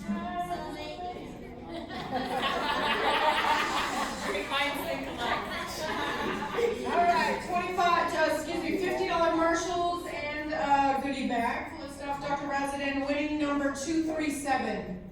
237. Where did everybody go? 237? No? All right, here we go again. Winning number 182. 182. Christina. Okay, we have a $50 Amazon gift card from TBJ Johnson. TBJ Consulting. Michael Barclay won that one.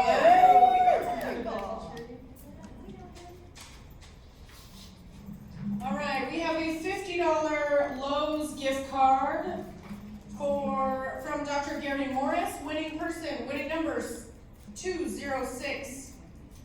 Nice. Yeah. Is it me? I got it. 205. Thank you. We have a $25 King's gift card from Hand Center of Nevada with some candy attached. Weighing number 252. 252. That's me. Woo! Yay! I was getting a little worried. We have a $25 Amazon gift card and some candy from Hand Center of Nevada. Winning number 189. 189. Okay.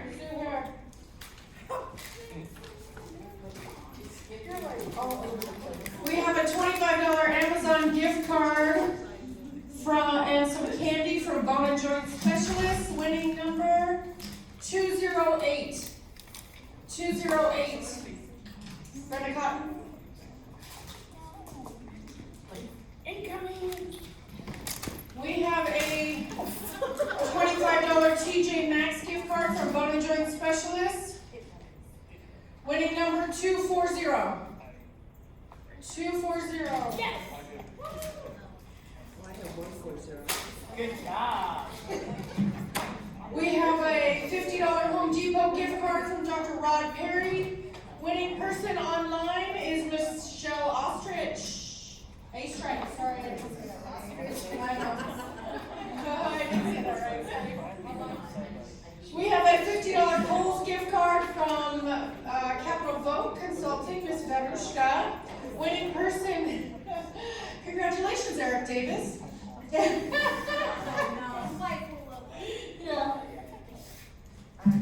have a $50 Amazon gift card from Dr. Andrew Park, DOC, winning number 184. 184.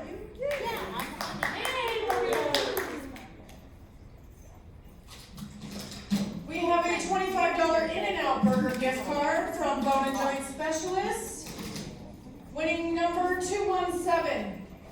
217. Christina. Rack them in, man. Lucky today.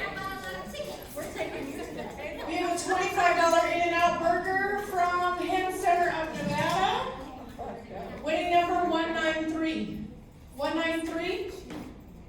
Yay, Sue Hare.